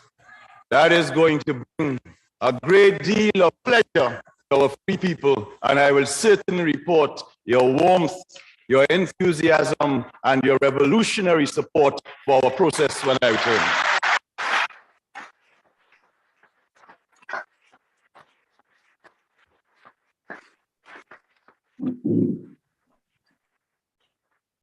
Of course, we are here among friends.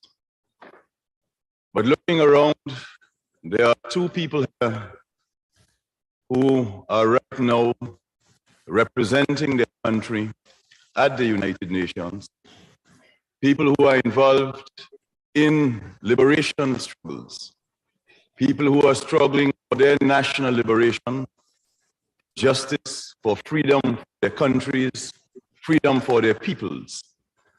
It is very important right at the beginning, sisters and brothers, that we acknowledge the presence of Dr. Terzi, the representative to the United Nations of the People's Liberation Organization, the PLO.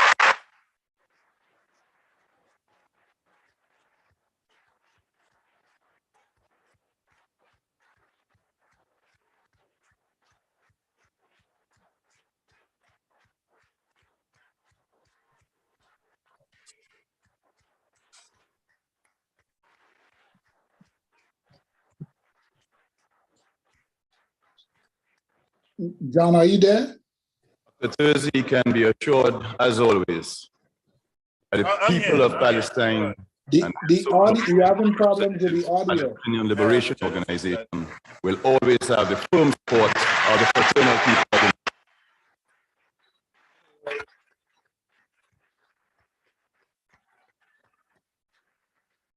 the South African racists who have spent so much time inventing all sorts of ingenious ways of oppressing the people of South Africa, the black majority, who have spent so much time in ensuring that those people are not able to reclaim their true patrimony. They are now discovering that in common with all of the national liberation movements around the world that are forced to move to the highest stage of the struggle, that the African National Congress is also willing to make that step.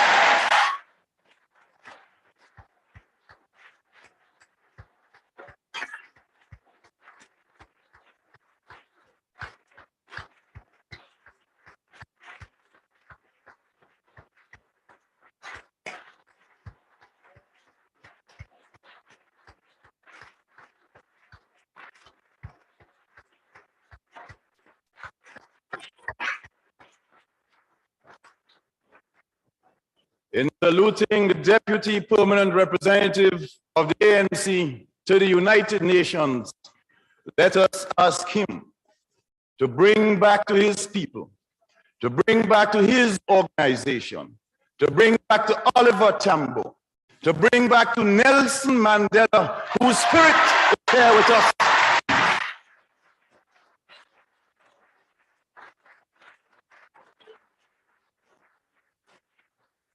To bring back to all of his people and to his revolutionary organization the love, the respect, the concern, the admiration, and the fraternal feelings of all of us to the people of South Africa.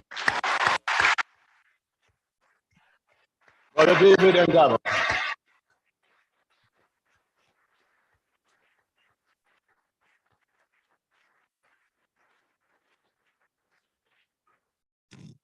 The last time I had the opportunity, sisters and brothers, comrades, of being in New York and addressing our Grenadian nationals, other people from the Caribbean and Latin America, and of course, the people of the United States in New York, was 4 years ago, as our ambassador to the United Nations said.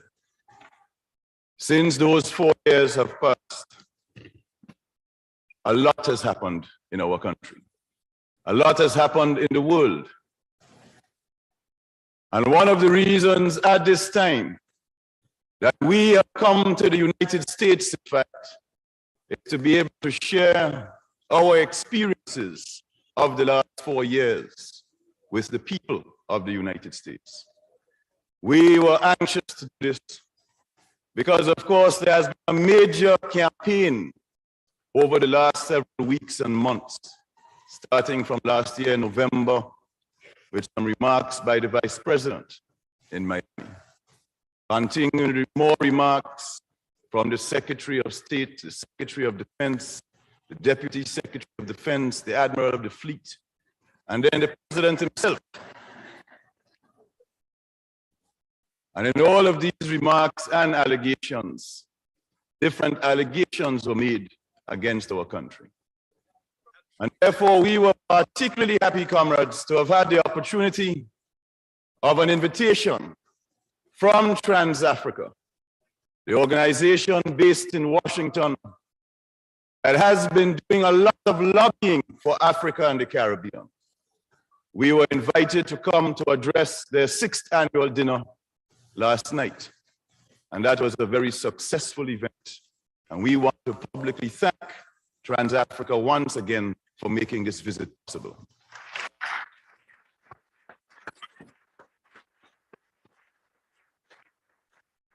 The Congressional Black Caucus too was involved as co-sponsors of this visit, and we also want to place our appreciation on record. Of course, we set ourselves other objectives once the visit was definitely confirmed. And these objectives included the very important objective of trying to see what we could do to deepen and strengthen the people-to-people relations which have always existed between our two countries, Grenada and the United States. At the level of the people, there has never been any problem. At the level of the people, we have always had excellent relations with the people of the United States. In fact, as you know, in some years, more American tourists come to our country than the entire population of the country. And on top of that, there is a medical school in Grenada. And at this medical school, over 700 young Americans are earning their right to become doctors, are getting a career in free Grenada.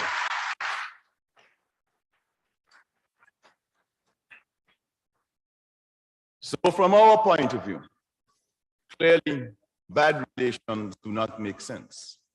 From our point of view, the need to deepen ties, the need to ensure that even more American visitors come to our country every year is a critical and burning need. And another objective was to try yet again to establish some form of official contact and official dialogue with the government of the United States. We, of course, cannot decide which government is going to be in power in the United States at any given moment in time. That is a matter for the people of the United States. And whoever happens to be in power at a particular time, we believe it is extremely important for us to maintain normal relations so that we are able to conduct proper dialogue in a civilized fashion.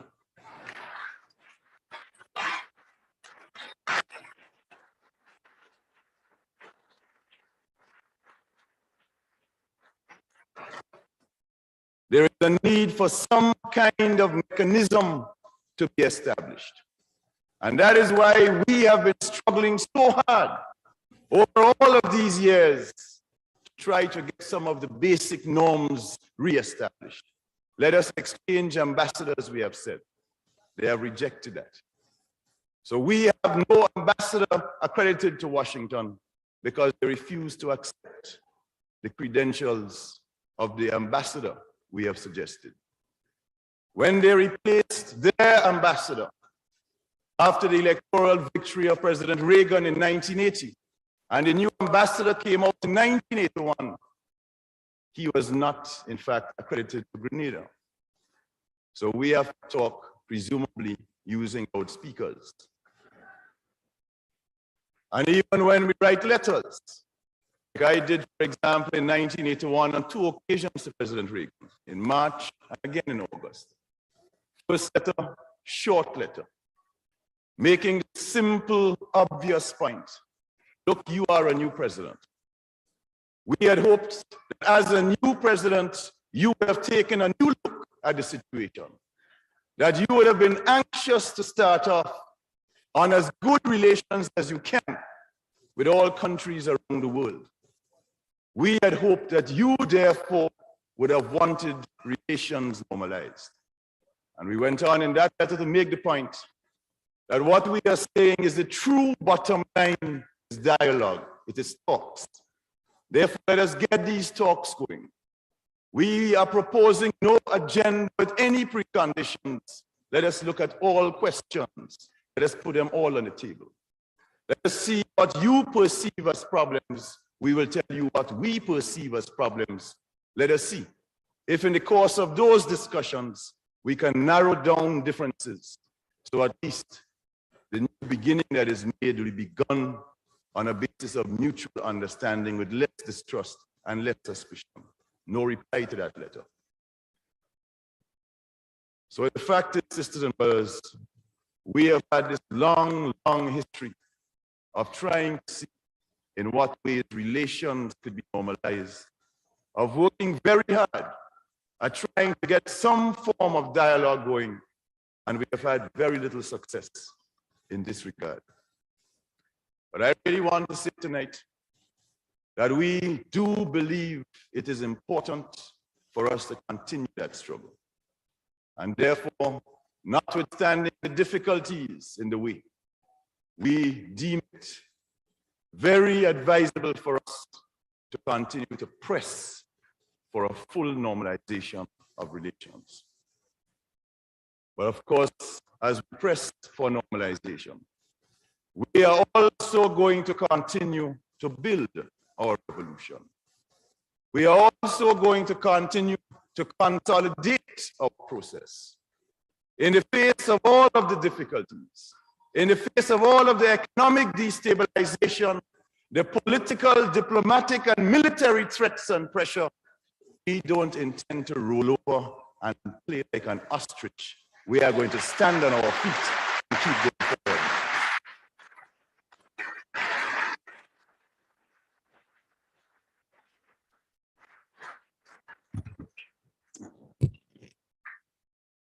And as you know, sisters and brothers, in these times, it is becoming more and more difficult for developing third world countries to go forward. Because unfortunately, our economies remain by and large dependent on and tied to the capitalist world economies. And therefore, when the capitalist world goes through their cyclical crises, one after the other, it has an immediate effect on us. As we say at home, when the capitalist world catches a cold, we catch pneumonia. And the crisis in the capitalist world has been deep. In all of the developed industrialized countries, there is greater and greater unemployment. And as this unemployment goes deeper and deeper into the society, the people who feel it the most are the poor and working people. The massive cutbacks.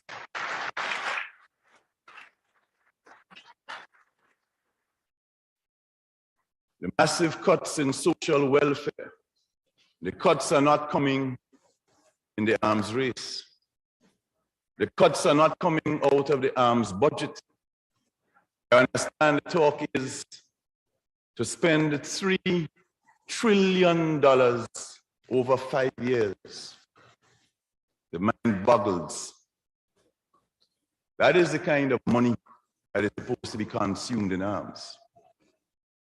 But while that kind of money is being consumed in arms, hospitals are closing down. Jobs are being, more and more retrenchment is taking place. Pensions are being reduced. Medic aid is being reduced. In other words, the arms is swallowing up the money. The people are not benefiting. But the effect this has had on us in turn, countries of the developing world, has been to also create a crisis in the developing world. In the developing world as a whole, it is now estimated that our debts exceed $650 billion. That is how much money we owe collectively. Just servicing of debts alone is causing massive problems for the countries of the third world. Last year, $131 billion was spent on the countries of the third world in just servicing their debt, just paying the interest, not 1 cent back on capital. And that took $131 billion. But on top of that, we are also discovering that it is becoming more and more difficult to engage in trade with the countries of the Western industrialized world. But even as they make it more difficult for us to trade with them, the whole question of aid, which at one time used to be regarded as a kind of duty that the developed capitalist world, the developed industrialized world had, if duty it was, that duty has virtually disappeared. Because the reality is that aid has also decreased quite dramatically for third world countries. But not satisfied with all of that, what they have now done after cutting off aid, cutting off trade, cutting off investment, making it virtually impossible to get money through the international financial institutions, now they are forcing more and more third world countries to go directly to the international capital market, to the big commercial banks to get loans. But the reality is that by forcing us more and more to have to go to the international capital market, the debt trap is intensified even more. And while all of this is going on, sisters and brothers, there are so many people in the world who are unemployed, so many people in the world who are going hungry, to bed hungry every single night. So many millions in the third world who are illiterate and whose governments either do not care or feel they cannot do anything to solve that problem. Unemployment, hunger, malnutrition, disease, illiteracy. These are the crimes and the sins that are visited upon the poor developing countries of the third world, while the industrialized countries continue to exploit our resources and to keep the profits.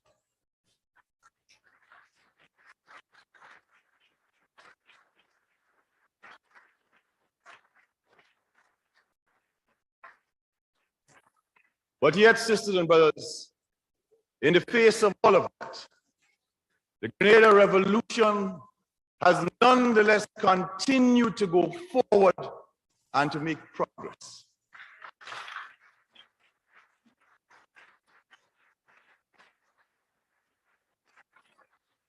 At a time when even the big, powerful, industrialized nations were growing backwards last year, we grew forward by 5.5%.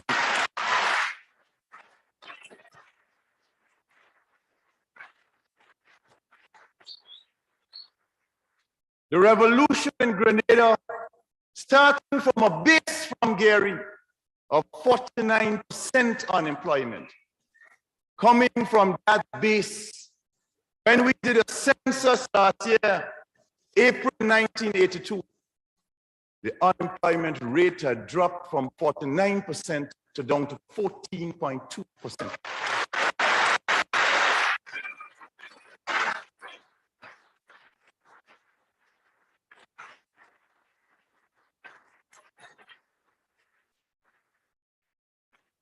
The last year of Gary, 1978, the capital investment program was $8 million. The first year of the revolution, that figure was more than doubled. It went to $16 million. The second year of the revolution, it was doubled again. It went to $39.9 million. And by this time, the experts were saying that is impossible. You don't have the resources, you don't have the management, you don't have enough tractors, you don't have enough trucks, you don't have enough engineers. You can't possibly do it. You all were only lucky in 1979 when you double Gary own. And you're only lucky in 1980 again when you double your own. And then when we went in 1981, we double it again. They said, we don't know if it's luck, but something is wrong. You all can't do that again. And then last year in 1982, it went up to over 100 million. And then we gave them the secret. We told them that in a revolution, things operate differently in a normal situation.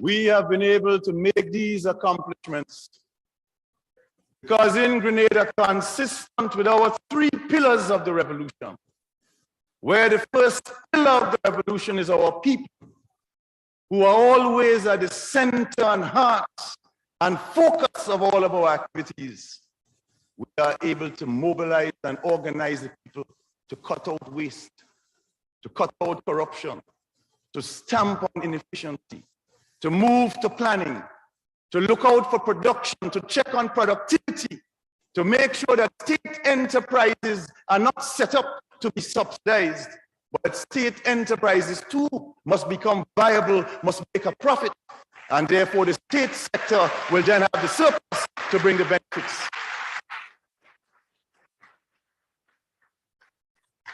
We have been able to pull our people into the whole economic process.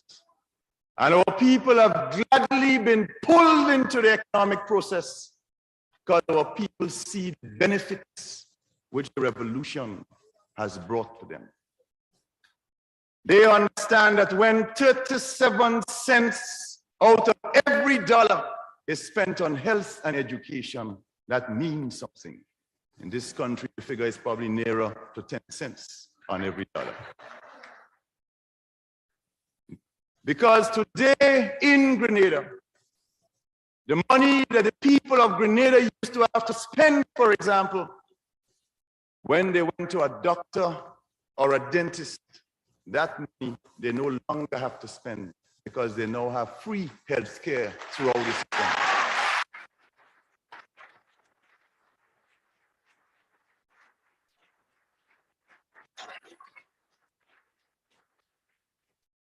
Our people understand the value and the benefit of free secondary education because they know now that once their children are able to pass the common entrance exam and get into secondary school, they no longer have to worry about finding those fields, which, as you know, for agricultural workers, for example, were very often impossible. But not just free secondary education, but it affects free university education.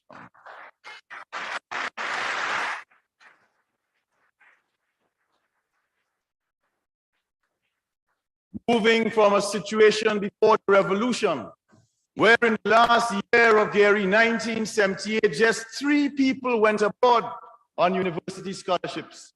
And they happened to be Gary's daughter, and one is other minister's daughter. Moving from that situation, in the first 6 months of the revolution, 109 students were able to go abroad on free university scholarships.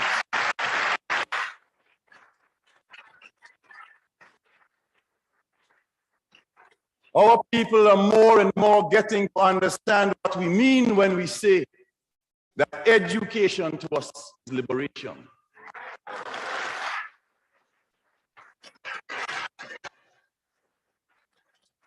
That education is a strategic concern of this government.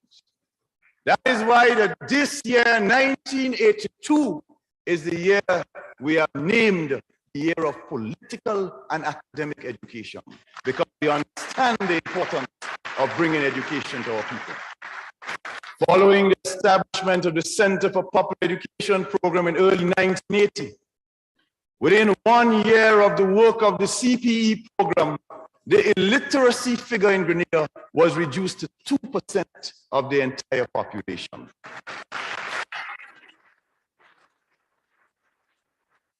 The people understand that in all areas of their basic needs, real attempts are being made to solve these problems. 2.5 million gallons more of water, pipe-borne water, are flowing into the homes of our Grenadians this time. Before the revolution, under 30% of all homes had potable water. The people understand what it means when electrification is brought to their village. The people understand what it means when they know that by the middle of next year, we will have doubled the electricity output and capacity in our country. And therefore, more people would have the possibility of electricity.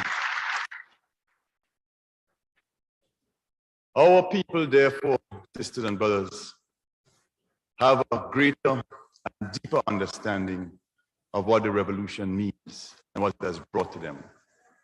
They certainly understand very, very clearly that when some people attack us on the ground of human rights, when some people attack us on the ground of constituting a threat to the national security of our countries, our people understand that is foolishness. They know the real reason has to do with the fact of the revolution and the benefits that the revolution are bringing to the people of our country.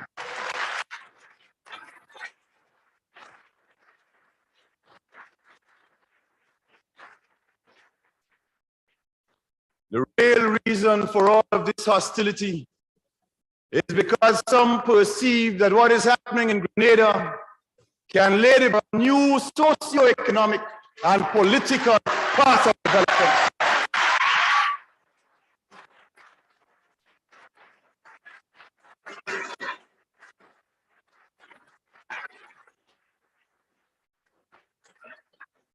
They give all kinds of reasons and excuses, some of them credible, some utter rubbish.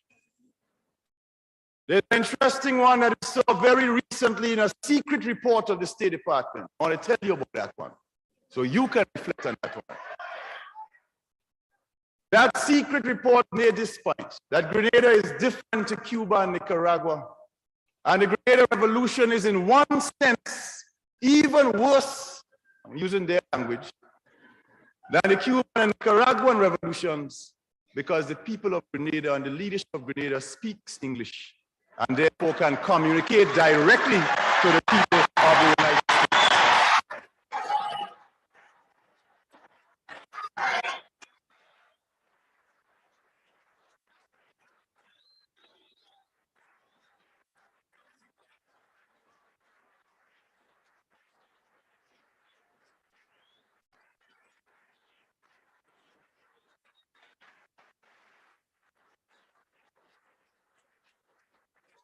I can see from your applause, sisters and brothers, that you agree with the report.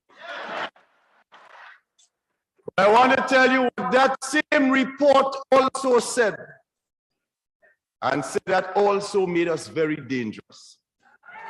And that is that the people of Grenada and the leadership of Grenada are predominantly Black.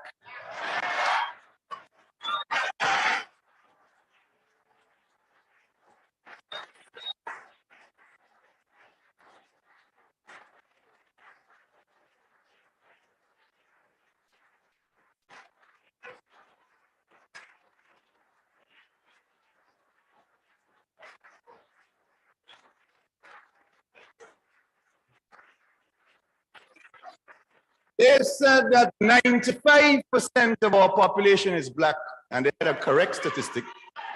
And if we have 95% of predominantly African origin of our country, then we can have a dangerous appeal to 30 million Black people in the United States.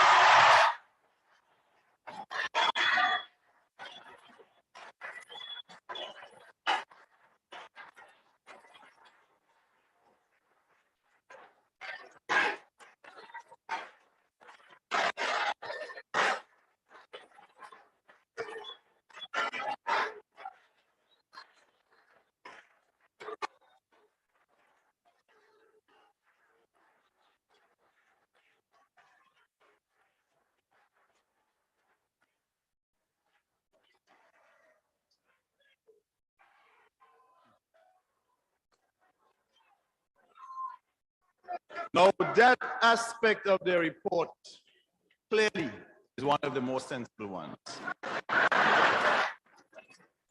But, sisters and brothers, how do we evaluate other sides of the report? Like when they say that Grenada violates human rights. When they say to us, how come you have detainees? What about the press? What about elections? When they say to us, where are your elections? They don't turn around at the same time and say to their friends in South Africa, where are your elections?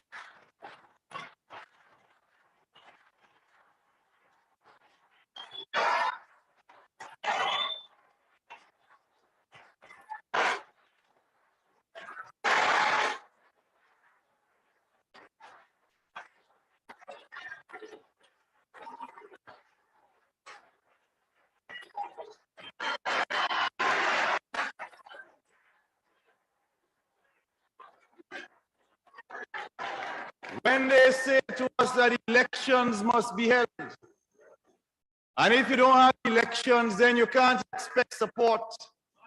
And unless you have elections, then we can't give you the normal treatment. We say, Salvador Allende of Chile.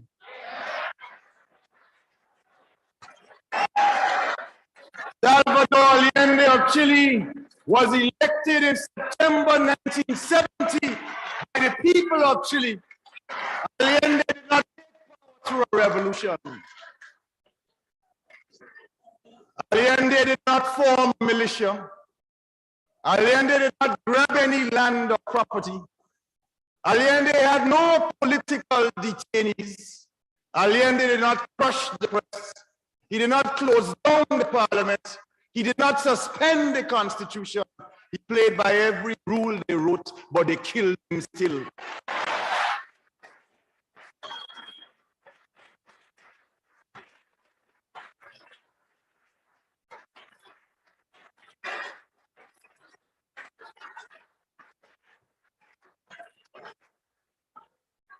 These people understand very well that a revolution means a new situation.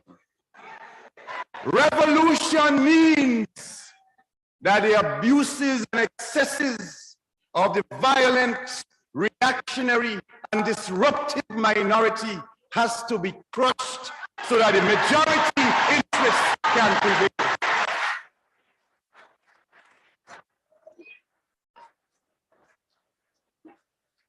When the Americans had their revolution in 1776, it took them 13 years to call their election.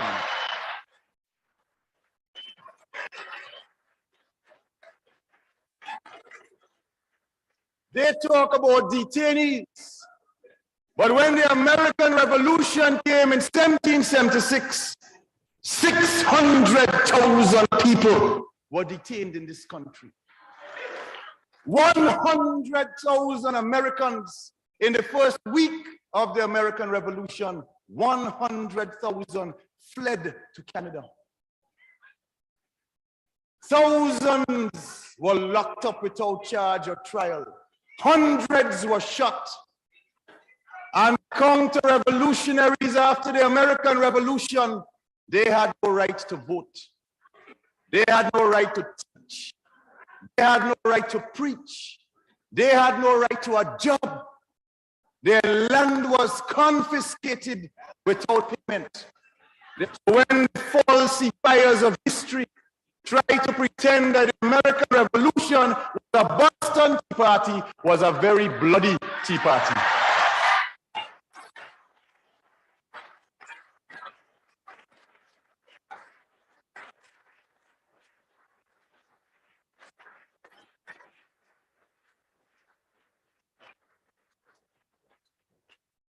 That's something that very often happens in all revolutions, the spontaneous upheaval of the masses. Did not really happen in Grenada. A church-based organization in Washington called Epica wrote a book last year on Grenada. They called it Grenada, the Peaceful Revolution. We can understand why.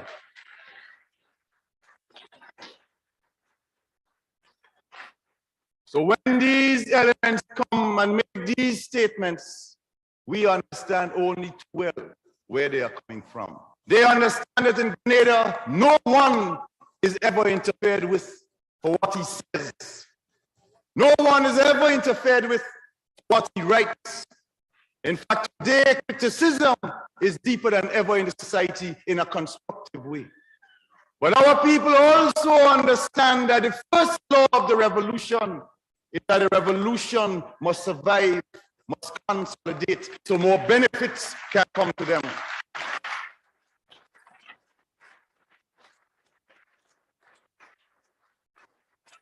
And because of this fact, the revolution has laid down as a law that nobody, regardless of who you are, will be allowed to be involved in any activity surrounding the overthrow of the government by the use of armed violence. And anyone who moves in that direction will be ruthlessly crushed.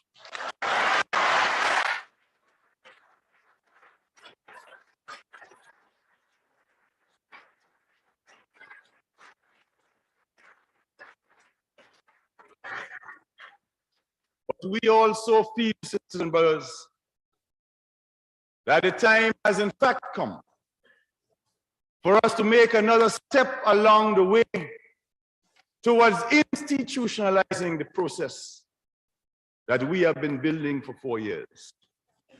And that is why only yesterday in Grenada, the new chairman of the Constitutional Commission arrived in our capital city, St. George's, from Trinidad and Tobago, to announce the formation of the Constitutional Commission that has now undertaken the task of drafting a new constitution for our young revolution.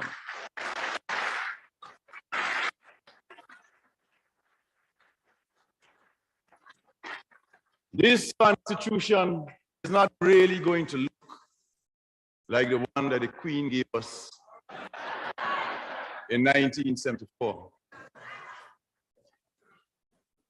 This time around, this constitution is going to come out of the bowels of our people and out of our earth. Our people will have their inputs and will decide what they want to see go into that constitution. Our new constitution also is certainly going to institutionalize and entrench the systems of popular democracy which we have been building over these past 4 years in our country.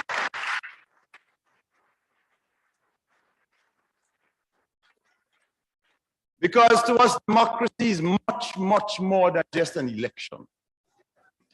To us, democracy is a great deal more than just the right to put an X next to Tweedledum name or Tweedledee name every 5 years. But democracy also means, and to us it has 5 integrated components. First, accountability. People have to account to those who elected. The second principle of democracy to us, responsibility. We don't believe in Grenada in president for life or elected people for life. We believe in service for life. And when you stop serving, you must be recalled and get out of the way for somebody else to serve.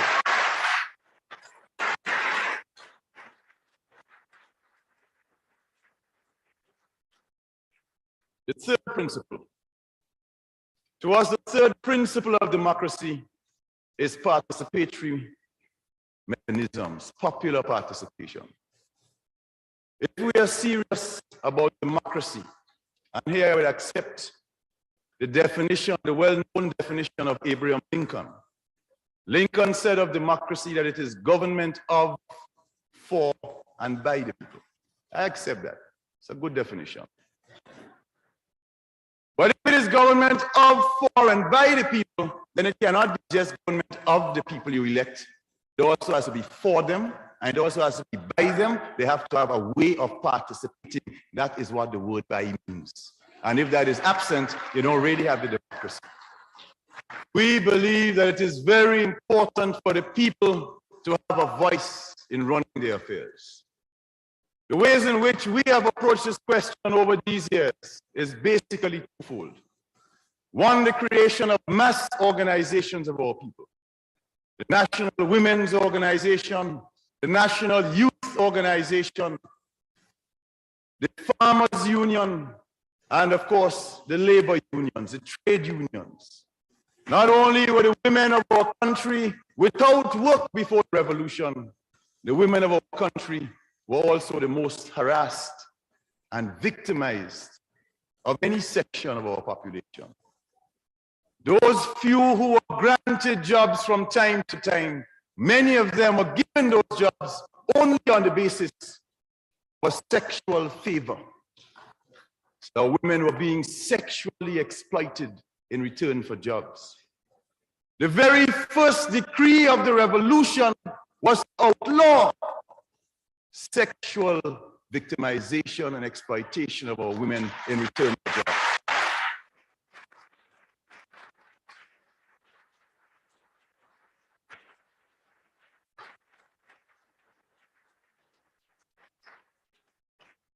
And going on from that, sisters and brothers, the revolution then passed a law applying to all workers in the public sector of equal pay for equal work for all of the women in the public sector in our country. We also then passed another law more recently, a maternity leave law. And by this maternity leave law, every woman who is pregnant must be granted 3 months maternity leave, 2 months with full pay, 1 could be without full pay, and a guarantee of return to employment after the pregnancy.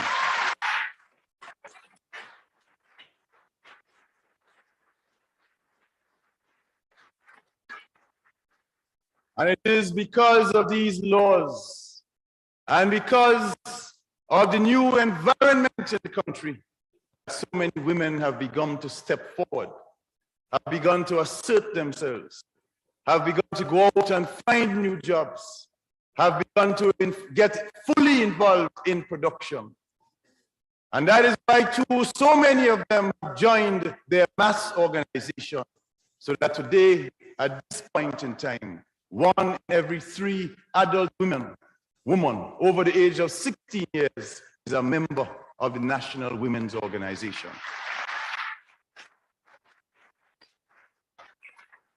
So within our mass organizations, the principle of electability is already entrenched. And for our people in general, there have been some organs of popular democracy that have been built. Zonal councils, parish councils, worker parish councils, farmer councils, where the people come together from month to month, and the usual agenda will be a report on programs taking place in the village. Then there will be a report usually by some senior member of the bureaucracy. It might be the manager of the Central Water Commission, or it might be the manager of the telephone company or the electricity company. And this senior bureaucrat has to go there and report to people on his area of work and then be submitted to a question and answer session. So this concept of democracy and our approach to human rights is one that has stressed the solving of these problems and the involvement of our people in a participatory way from day to day and week to week. They have also raised over and over again the question of our relations with Cuba as a second one of these red herrings they throw up. We say, first of all, that yes, we have warm fraternal relations with the government and people of Cuba. That is true.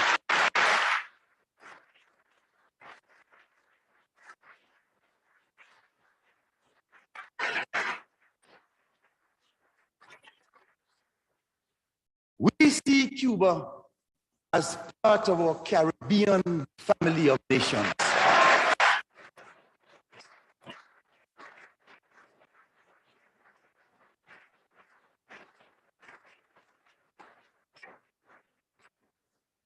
One of the greatest curses of colonialism was that if they divided the region according to different metropolitan centers, they taught us different languages, and then they made a great play of the fact that you are Dutch speaking, you are Spanish speaking, you are French speaking, you are English speaking, and more recently, you are American speaking.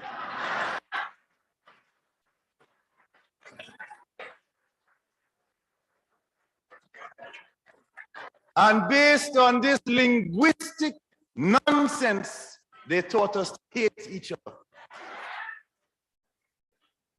But the fact of the matter is that they come down, they tell us if you speak Dutch, you're the best. If it's English, you're the best. French is the best. Spanish is the best. American is best. And all of us hating each other. When in fact we are one people from one Caribbean with one struggle and one destiny.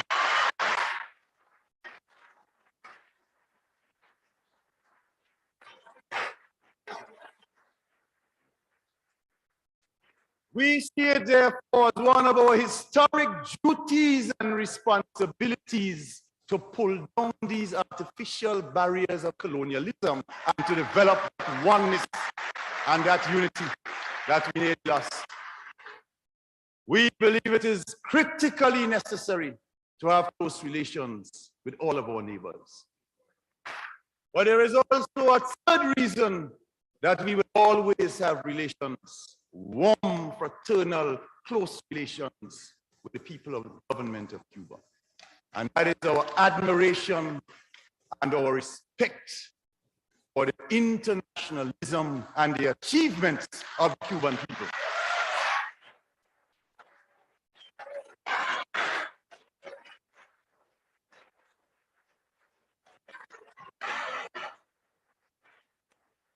Whether they like it or not, Cuban internationalist soldiers have been the first in the world to charge the racist South African monster and to face them with arms in their hands while defending Angola.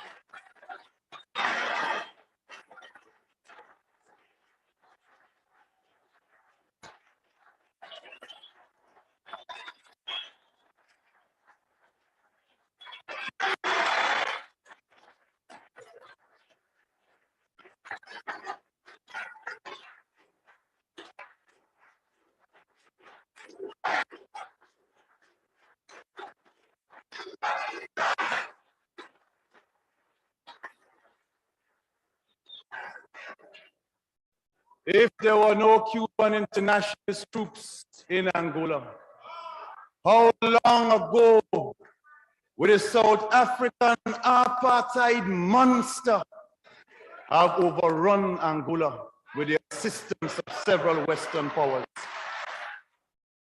They can choose their South African and their Haitian and Chilean and South Korean and every piece of dictator friends they wish. That is okay. But we can't choose our friends because we're too small and poor to have the right to choose. They like to talk a lot about backyard and front yard and lake. Grenada ain't nobody's backyard. I ain't part of nobody's lake.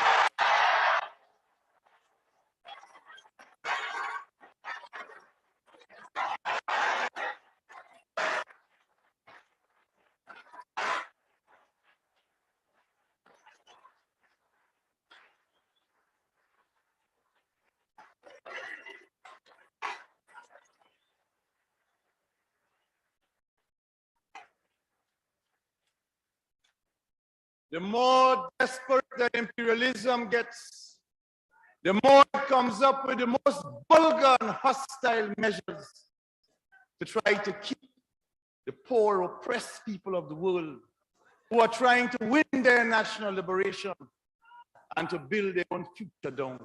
Think of Nicaragua. Nicaragua, a country invaded over the years 2-3 times in this century by the United States. Nicaragua, a country that has been under the brutal heel of the Somozas. for over 45 years. Nicaragua, a country that just like the American 200 years ago, finally resorted to their supreme right to overthrow their repressors and murderers and to take their destiny into their own hands.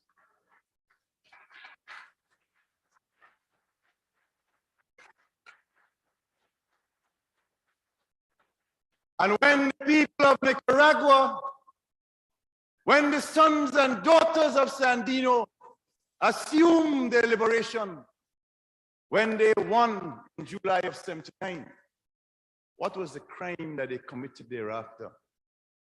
Their crime was to be bold and mannish and fresh enough to say that their resources belong to them, to say that they want to build their country in their own way, to say that they want to choose their own friends, to say that they are going to build their country after their own image and likeness, and not after the image and likeness of somebody else.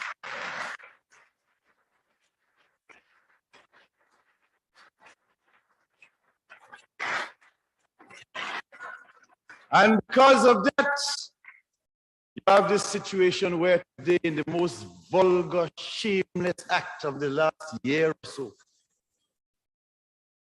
can only pale into comparison when you put it against what is happening in El Salvador, or when you place it against what happened in the middle of last year in Lebanon, when the Palestinian people were slaughtered.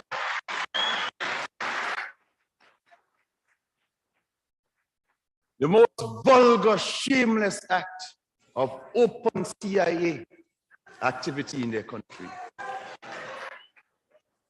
The most open, vulgar, shameless act of even admitting that not only will they resort to covert actions, but if necessary, they will publicly back overt action against the Nicaraguans.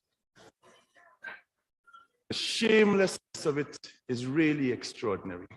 And perhaps the only good thing that has come out of this recent episode, sisters and brothers, is the fact that for the first time in a long time, the people of Latin America themselves have tried to find a solution to the problem. That has been the historic meaning of the get-together of Venezuela, Colombia, Mexico, and Panama on Contadora to launch the Contadora Initiative. Because what this Contadora Initiative is all about is really extremely important for us. It says, first of all, that we, the people of Latin America and the Caribbean, will try to solve our problem ourselves.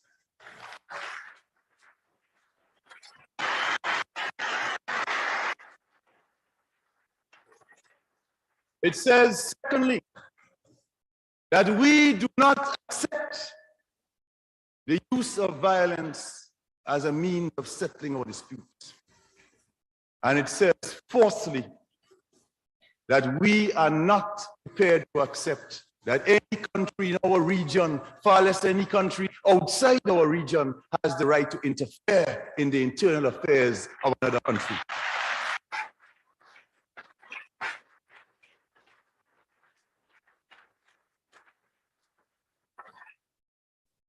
But these people have also thrown out another allegation against Grenada. This other allegation concerns the question of our international airport project. This one is, of course, the most comical one of all.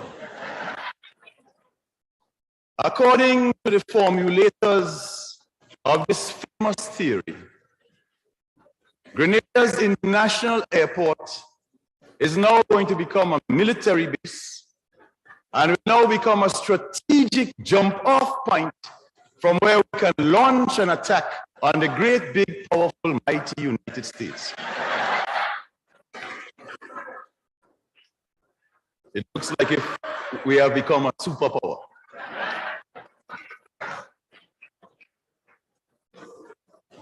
But the reality of the airport, of course, is well known to all those who make those statements. This airport is an ancient dream of the people of our country.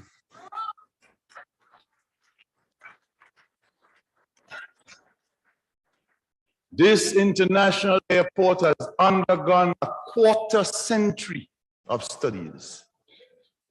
All previous governments from 1955 have spoken about the need for the airport. And if you understand the situation in our country, that will be no surprise to anybody. The present airport is called Pearls. Pearls has a strip 5,500 feet long. That means only little turboprop planes can come in. The turboprop planes that come in carry a maximum of 48 passengers. And better still, these planes could only land during the day between 6 and 6 because there are no night flights. The question of the length of the strip, the basis on which we had to make a strip of 9,000 feet is because all of the manuals that were done by European and American companies. I can think of McDonnell Douglas, people who do the DC-8 and so on. I can think of Boeing's. They have produced manuals saying what length of strip is required if their planes are to land. So unless we born big and stupid, you can't expect us to put down that planes that can carry people, normal jet planes, we won't be able to use. So the fact of the matter is the 9,000 feet was dictated by the necessity for that. This international project, as we see it, is the gateway to our future. As we see it, it is what alone can give us the potential for economic takeoff. As we see it, can help us to develop the tourist industry more, can help us to develop our agro industries more, can help us to export our fresh fruits and better. That is why we have made an exception this year. Usually every year at the end of December, we announce what the next year will be called. You know, a year of education and production or whatever it is. But last month, 6.5 months ahead of schedule, we announced to our people what the name of next year will be. So they can start from now to mobilize, including mobilizing overseas around the name. Because 1984 next year will be called the year of the international airport.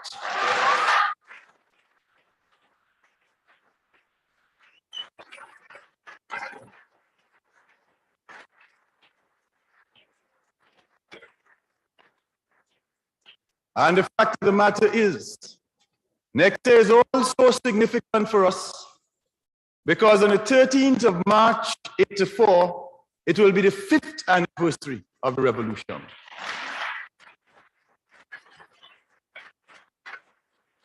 And therefore, what we want to do during the 5th festival on the 13th of March itself is to open our international airport on budget.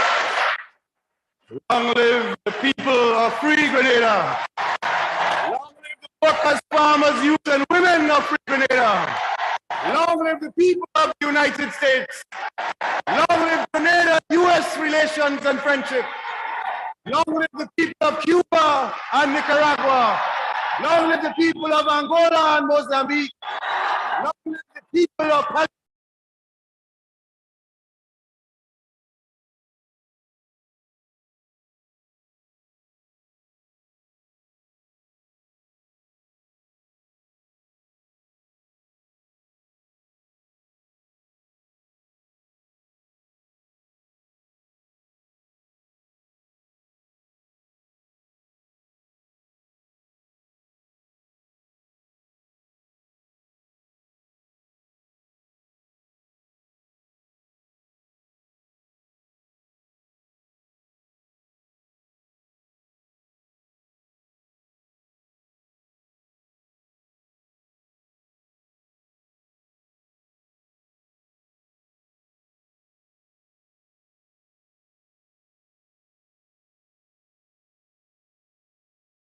Life is so real.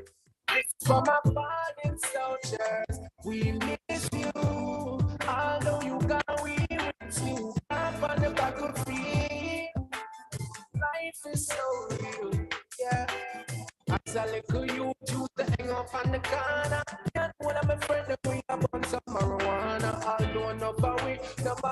with no father. Still we have to try to best to make it cross the border.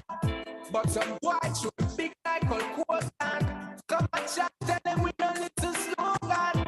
We prefer them before we take program. We not grow wrong, no, we not be wrong. Falling soldiers, we miss you. I know you can't be with you. Can't find the battlefield. Life is so real. This is for my fallen soldiers. We miss you. I know you can't be with you. Can't find the battlefield. Life is so real. Yeah, I know I gonna like we. They know them wrong and stay and take it fight we. Like my friend, I think me take it lightly. And the one I wanna buy me a free. Hey, when I wanna more funeral, no more burial. Stop behaving like wild animals. Get more spiritual, get more biblical. I'm gonna take a wash off over the mineral. You save your soul, you save yourself.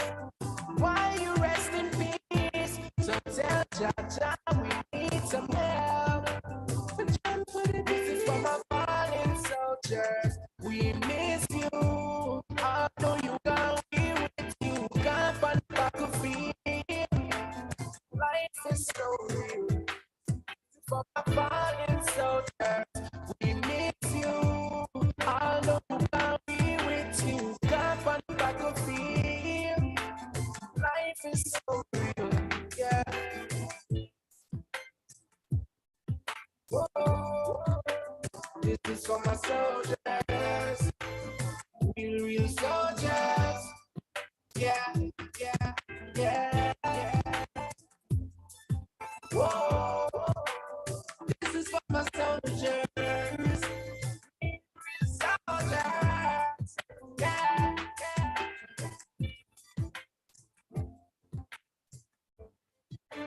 yeah. Whoa. This is for my soldiers, real soldiers. Yeah, this is for my fallen soldiers. We miss you. I know you can't be with you. Can't find the battlefield. Life is so real. This is for my fallen soldiers. We miss you. I know you can't be with you. Can't find the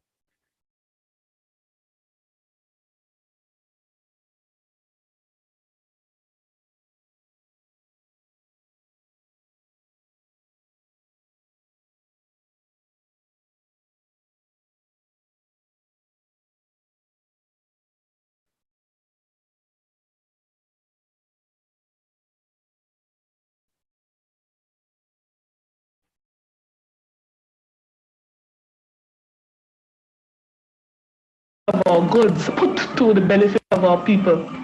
No question of agro-industrial development, no question of our people looking into our culture or identity, studying our history to see how we can change this process, how we can start holding what belongs to us within our country for our own development. And we see the development coming into being within our country. Minister of Finance Bernard Court explained the significance of the new agro-industrial plan at the first international conference in solidarity with Free Grenada. With 400 years of private sector in Grenada and 400 years of 8 million pounds of mangoes falling on the ground and rotting on trees throughout Grenada, it took the PRG to take those mangoes and to can and bottle them, put mango slices, mango juice, mango nectar, nutmeg jelly, tamarind juice, tamarind nectar, and all the other range of fruits and juices. All of them, first of all, researched, developed, perfected, and mass-produced by the People's Revolutionary Government after 400 years of private sector.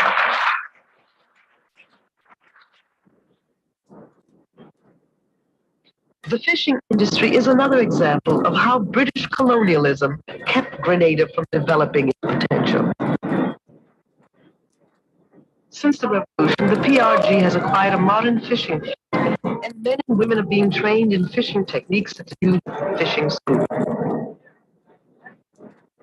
Grenada, a country surrounded by water, found itself actually importing most of its fish and unable to feed its people properly. otherwise. What we produce here must belong to us. What's ours is ours. We don't want what America has, or Canada has, or any other country. We want what we have to be ours.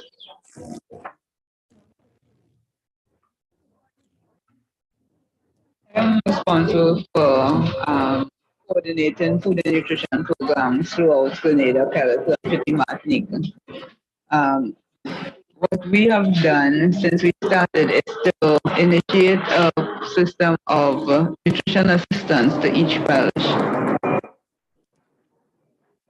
All nutrition assistants have been able to make direct contact and face-to-face contact with people in the community so that they're able to discuss what their nutritional problems are, particularly with their young children. The campaign to eat local has been necessary because colonialism encouraged the people for generations to think that expensive imported food was better.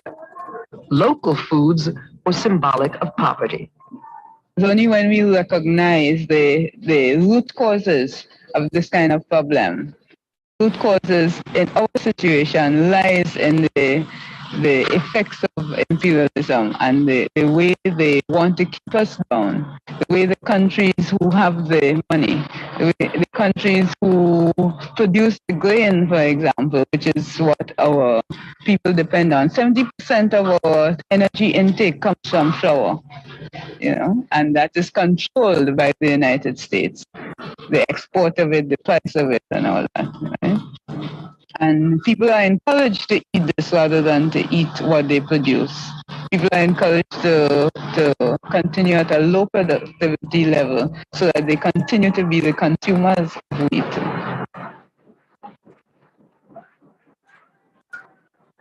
The Caribbean is seen fundamentally, or Latin America is seen fundamentally, as a collection of banana republics. Our people are not respected. Our is dismissed. In fact, some people see us as Neanderthals. Such arrogance has always characterized the U.S. involvement in the Caribbean. The more than 200 interventions made by the United States, military interventions, since the 1790s, more than 100 of those interventions have been in the Caribbean.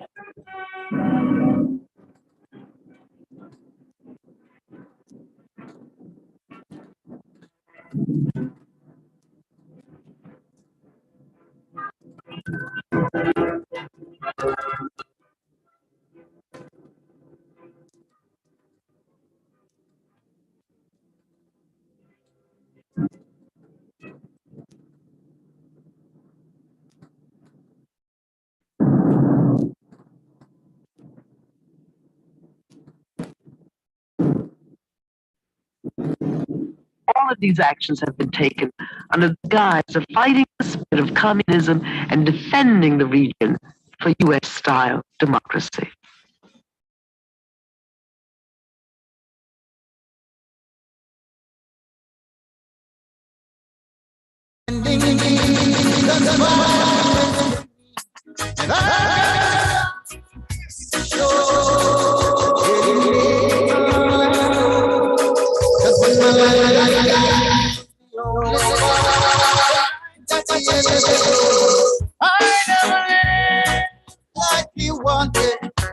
I was mindful of what he taught me.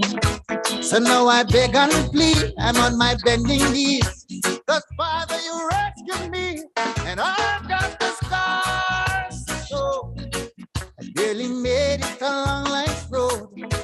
Cause when my life got dark, he was the only spark. The light at the end of the road. Though I never lived like he wanted, I was mindful of what he taught me. I'm on my bending knees. I ask the Father, please. Father, you rescued me, and I got the scars to show. Really made it along life's road. As my life got dark, he was the only spark. The light at the end of the road. I never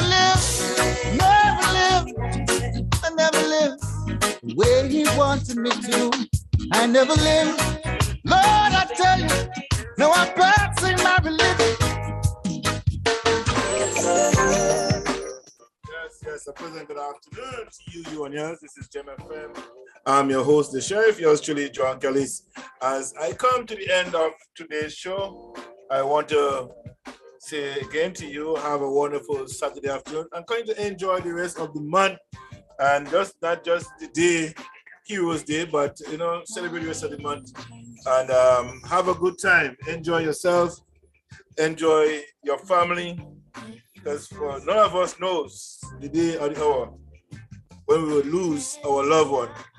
So it's critically necessary for us as a people to embrace our loved ones and spend time with the most valuable asset, our families. So I want you to, today, as you go about your daily duties and spending time with the people that you love, tell them how much you love them, express how much you love them, let them know that you love them, and believe in them as much as they believe in yourself. So today, Saturday, the 21st, I think it is, the 21st, please enjoy yourself and embrace who you are as a person and who you are as Grenadians around the world, away from home, in home. Love yourself and do well. So I'm out of here, folks. Again, I hope you did enjoy the show. Please love, like, and share Gem FM. Go out to our website at www.gemfm.ca and make a donation to keep this radio station and TV station alive and well. Thank you so much. God bless you and make you a blessing. One love.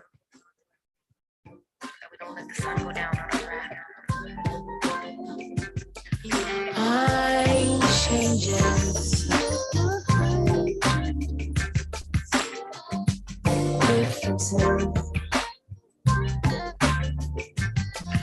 Many are conflicted. You can come and listen to us at www.gemfm.ca. Again, www.gemfm.ca. 24 hours of radio programming right here all the time. Orange juice. Let's settle our differences. Many are conflicted. Let's just forgive and forget.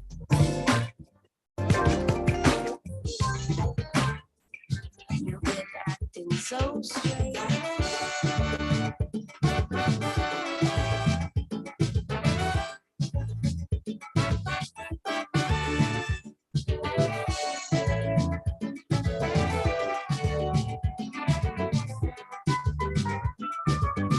Goodbye, Veronica Oven, Brenda Sandy, Doris Maureen Charles, Hugh Lawrence, Eben Joseph. Yes, Doris. Kendall, Venture. A pleasant good evening to all of you. Stay tuned, there's lots of music on the other side of this live show. Keep fighting. Regardless of how it comes, we just can't surrender. We gotta keep working towards a better future. We may never be always down and fighting to stay off the ground. We must remember all day will come. While we appreciate the little life got to give, regardless what's the hurt, we must think positive. Look on the brighter side. Look on the brighter side. Because I see a silver lining behind this breakout we're passing. Look on the bright side. Look on the bright side. For the bright side is where we go. Yeah. Oh.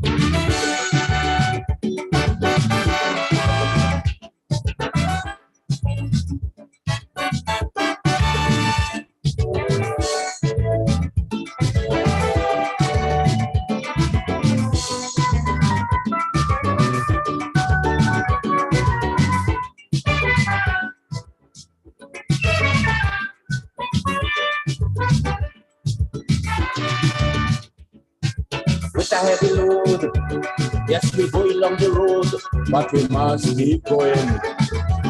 like if we commit a crime and we keep serving time, but we must keep fighting. Remember they say that nothing lasts forever. One day it's for the slave, one day for the master. So always keep your courage up.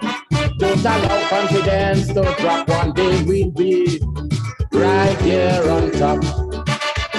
While we appreciate the little life got to give, regardless what's the hood, we must think positive. Look on the brighter side, look on the brighter side, because I see a silver lining behind this great cloud we're passing. Look on the bright side, look on the bright side, for the bright side is where we go in. Oh.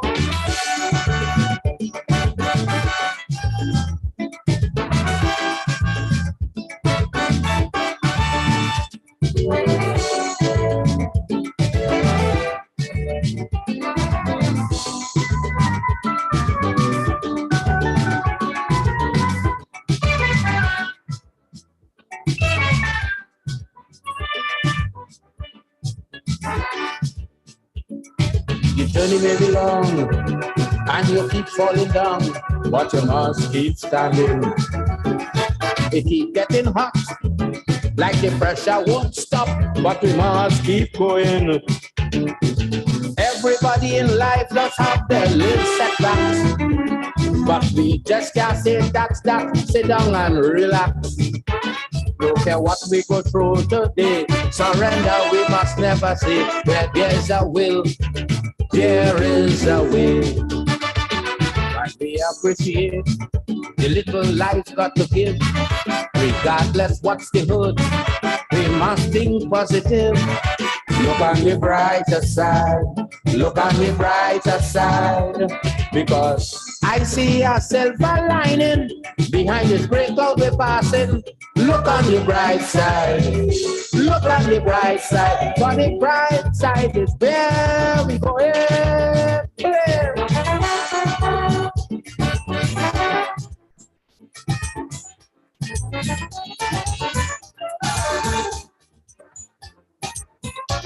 You just stay lying and doing nothing. Half the world over, you just a freeloader. Problems every day, you have nothing to say. You rather run and hide before you take a side. I tell you, stand up for something or you will die for nothing. In your whole lifespan, you never make one stand. Stand up for something or you will die for. People dying every day and you have nothing to say. Stand up for something or you will die for. Stand up. Stand up for something or you will die for nothing.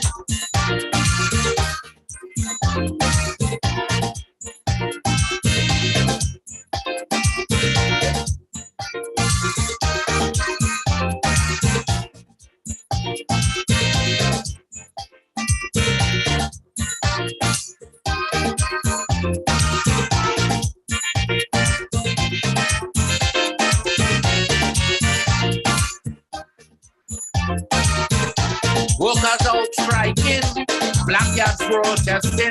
Before you join the fight, you rather break the strike. You like the condition, so they fight in the election.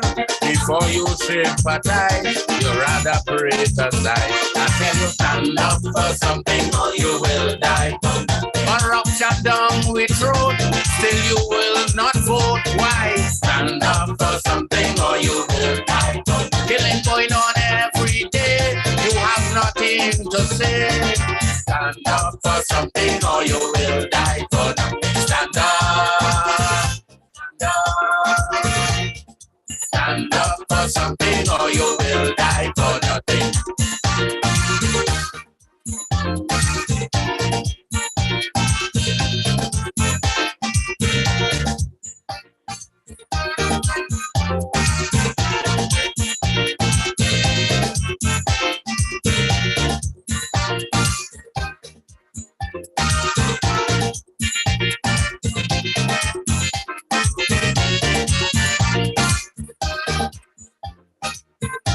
You talking the talk, people walking the walk.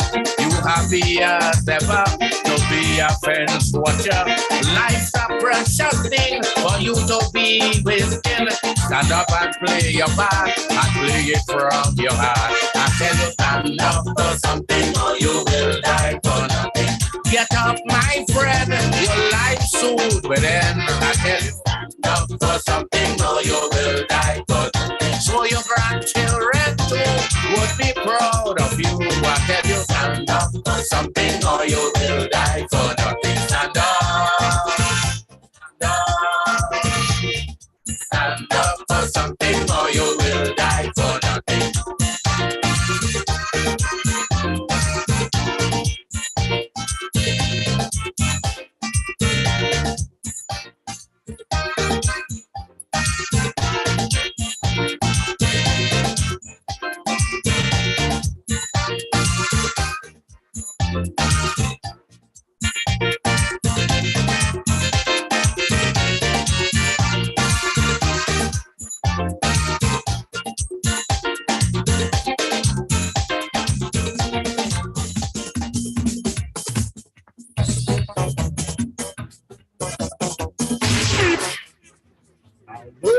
We just know this is simple than picking up DJ Soulkaholic. Don't know. Bodies are the man Soulka DJ from all about.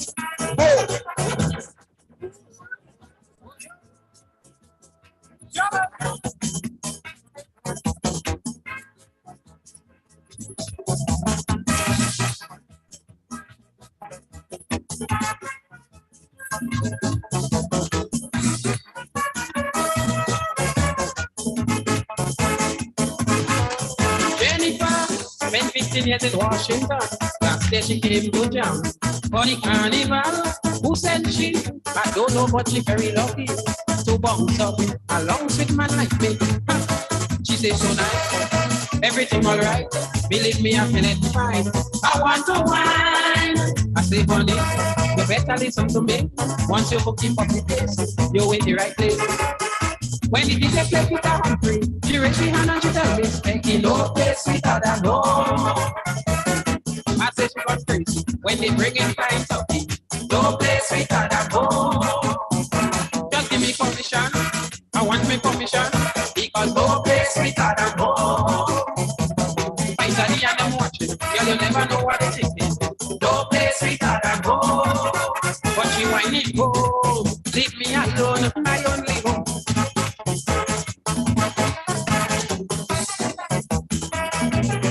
Are you back me? Back me?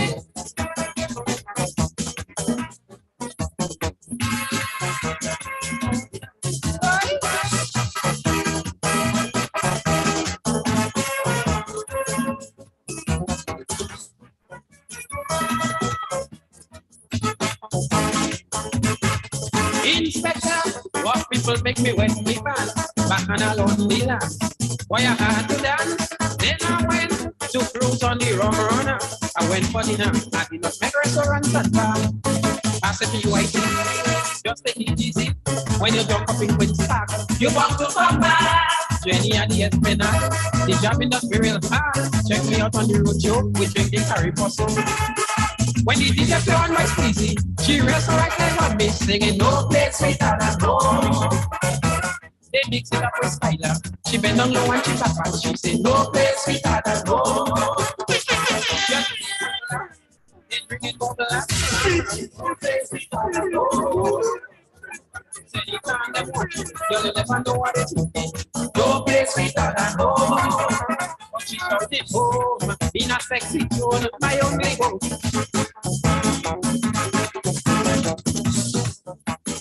Wine mama. Oh, you see what?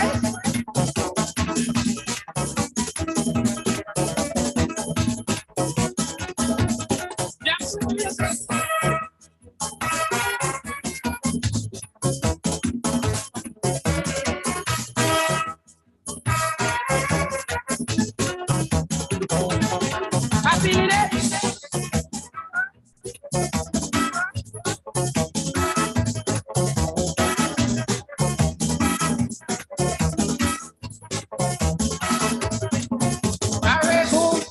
place so beautiful and nice. It's the paradise. I can't believe me own eyes. Anyway I roam, I will never forget my home. It's people like you just make me happy for you. I say good looking. Let me tell you something. No problem paying your fears. To come every year. Jennifer, smile for me. Money for your eyes only. Because you love me and care. That's all I want to get.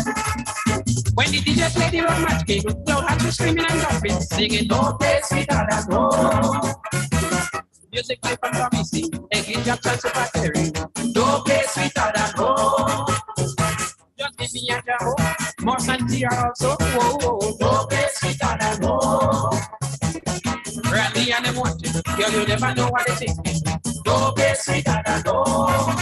But you whining, whoa, leave me alone, my only hope. Raka, I wonder if you want to visit Batway Beach. Yo, it's Shiny. Big up Blaze. Big up DJ Sophonics. Take it. When she came on my road, she wants to take off her in the ups and dimensions, how she winding up people, man. Bacchanal at the arena, press cuts one hand to bring water. At the head, yeah, sugar mill, music stuff, but you winding still. I take she to Island View, she flinging waist like she never christened. She went to see what this goes. She says, Becky, see me more. All she wants is sweet soca, as soon as she had fantasia. And they just say, don't do that. They fell out hungry like shark. We went to Club Rendezvous, all the fuckers she didn't lose. She hooked on the police band. She said she loves the bass.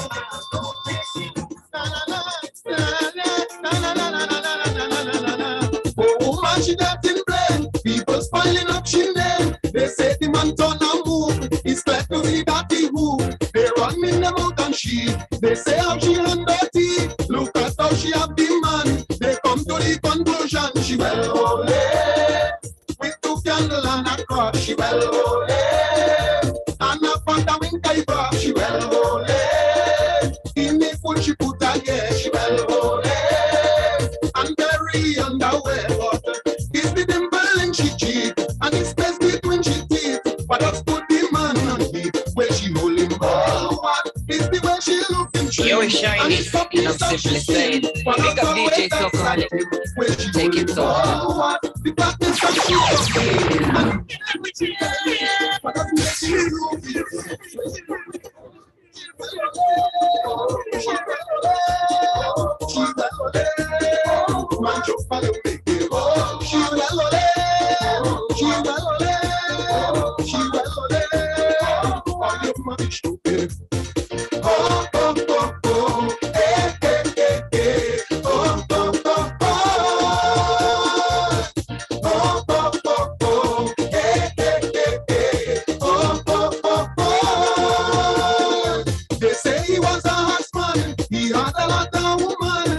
since it become all the Oxman business stop.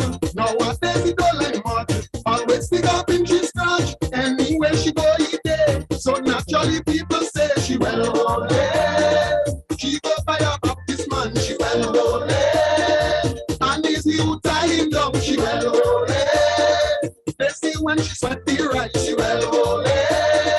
He eat and say it nice, but it's the fullness of she lives. And the badness of she gives, that is what he can resist. Where she hold him all what? Anytime he watch she chest, and he hold it when she press, he can't help but be impressed. Where she hold him all what? Is the way she could perform. What she does do with she tongue, but has really done him on. Where she hold him all, she well ole, she well ole, she well ole.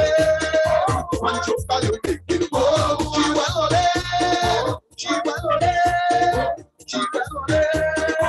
All you want is to be oh, oh, oh, oh.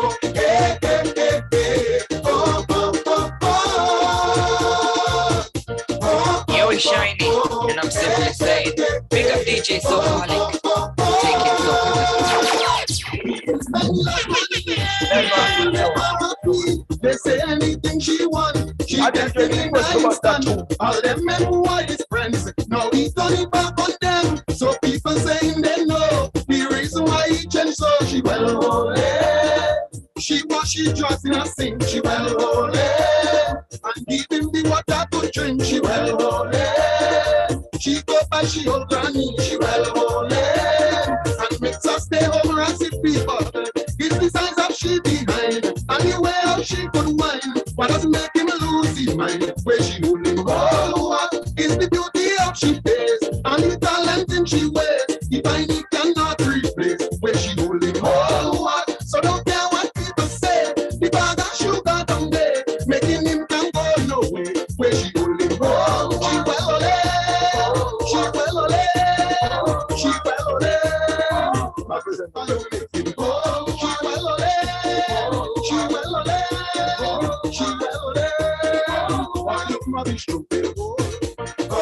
Yes, you will hold him. That is Man Scholar. I'm out of here, folks. This is my goodbye, fly best out of Stay tuned to Gem FM. Stay on the website at www.gemfm.ca for the rest of the day into tomorrow. 24 hours of radio programming. More love to you, my friends. God bless you. One love. I'm out of here, folks.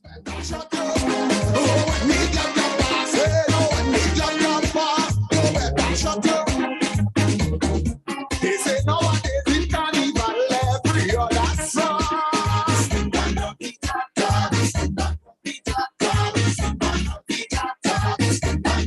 That crazy one carrying down the mass and they can't stop. Part of our culture. Jab is within. Wherever you go, everybody have their culture. Everybody follow the culture. We do our thing here on Gem FM. You might question me. I'm a culture man. As much as I'm spiritual, I know who I am. You will get this, and you'll get that right here on Gem FM. I'm not living no double life here. I'm living one life. And that's me, John Kelly's Dish Sheriff.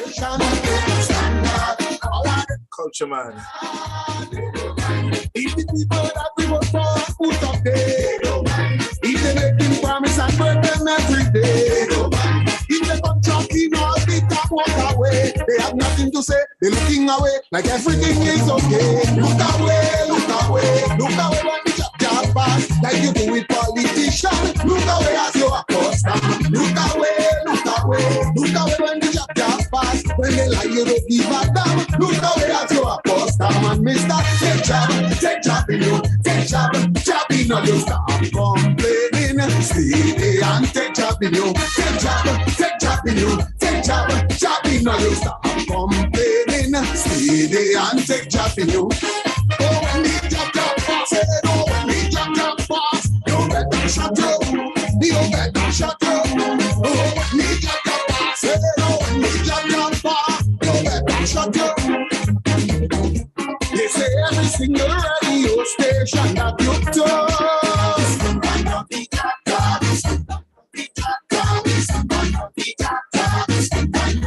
It's only one thing that DJ pushing and they can't stop.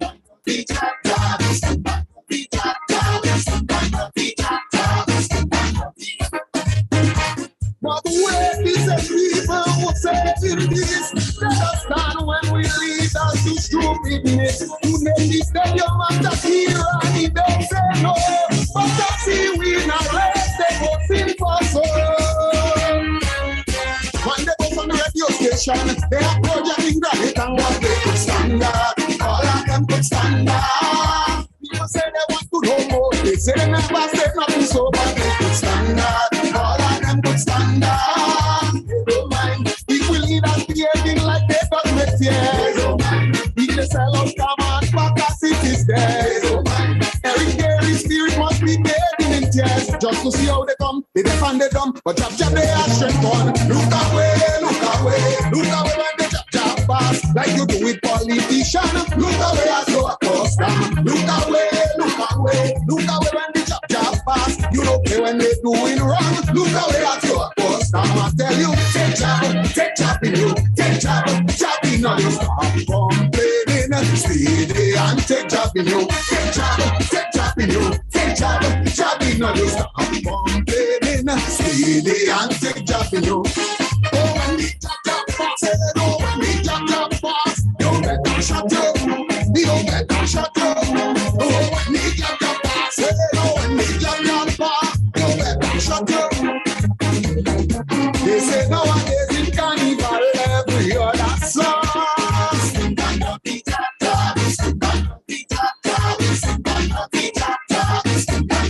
They say all the getting on the damn knobs and they can't stand.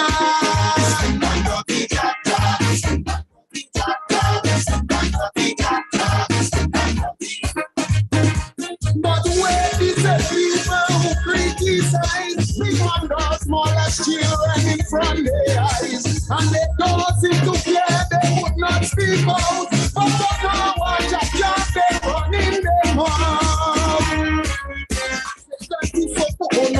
And a magistrate said him up, but they could stand up. All of them could stand up. Man interfere with the baby, and he get very easy, but they could stand up. All of them could stand up. Prostitution does be happening in front of them, no. Domestic violence, they would not expose. They don't say let she stay and take she blows. It is not a concern, they're turning around and facing next direction.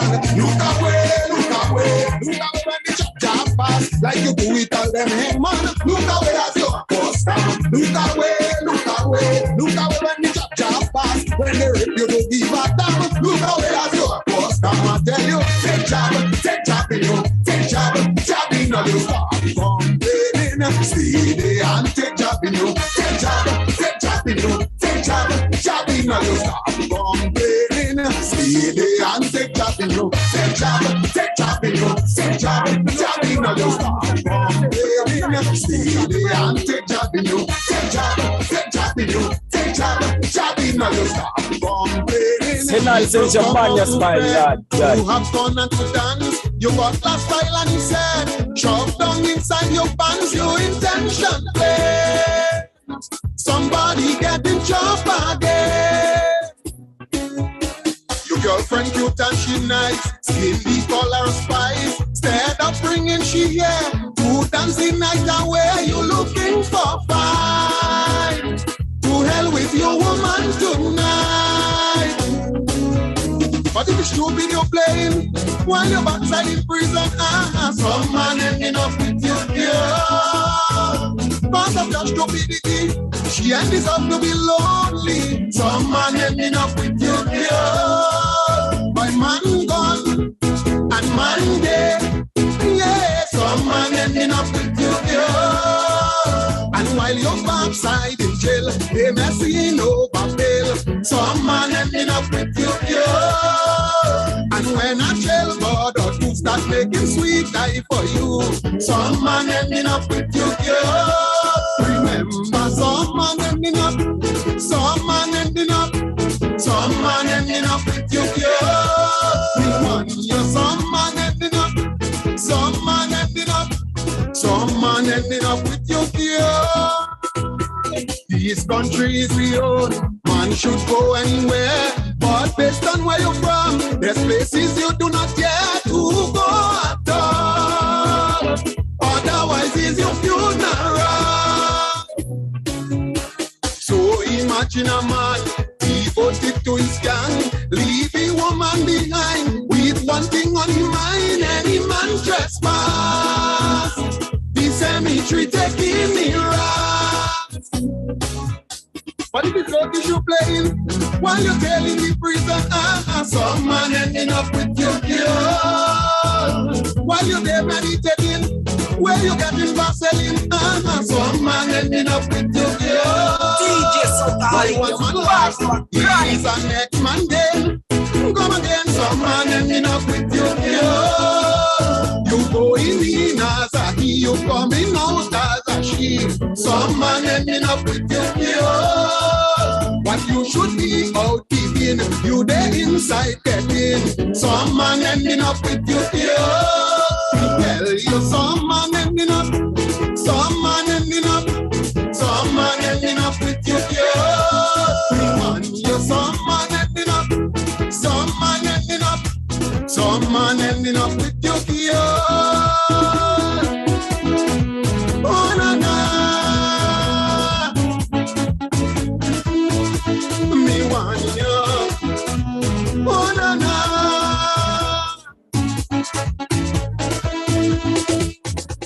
Carnival is a time to party till you drop. Come and go from behind. To fish straight to last laugh. People can play man. With sharp weapon and cutlass. Alcoholic, you know it. So you live your walk straight. Don't mind poison with hate. On this carnival day, you and your girl should be looking for a friend. Instead, you're looking for your dad. But if you show video playing while you're barely in the coffin, some man ending up with your girl. And in a month or maybe two, she got to forget about you. Some man ending up with your girl. Boy, man gone and man dead. Yeah, some man ending up with your girl. When we calling up nature, start to overcome. Some man ending up with your girl. She want to find her next man who could water she land. Some man ending up with your girl. Remember, some man ending up, some man ending up, some man ending up with your girl. Me want you, some man ending up, some man ending up, some man ending up with your girl. When you're backside in jail, they may see no bail. Some man ending up with your girl. When you behind get so free, you cannot bathe in the sea. Some man ending up with your girl. So before you go to war, please remember about her. Some man ending up with your girl. Oh God, some man ending up. Some man ending up. Oh, some man ending up with your girl. See, now I know it's terrible representing the so-called get that now you're some man ending up. Oh, some man ending up with your girl. Some man ending up. Some man ending up. Oh, some man ending up with your girl.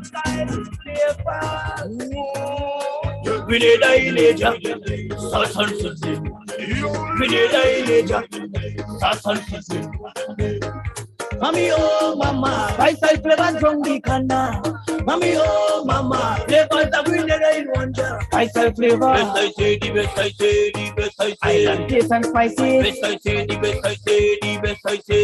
Garlic oil and vegan pesto. I telling you that's the way to go. Hot sauce on the green seasoning. Flavor that will have your warning. Strictly organic so it's healthy. That will make your food so tasty. Vitamin D, calcium and iron. Number one seasoning on the island.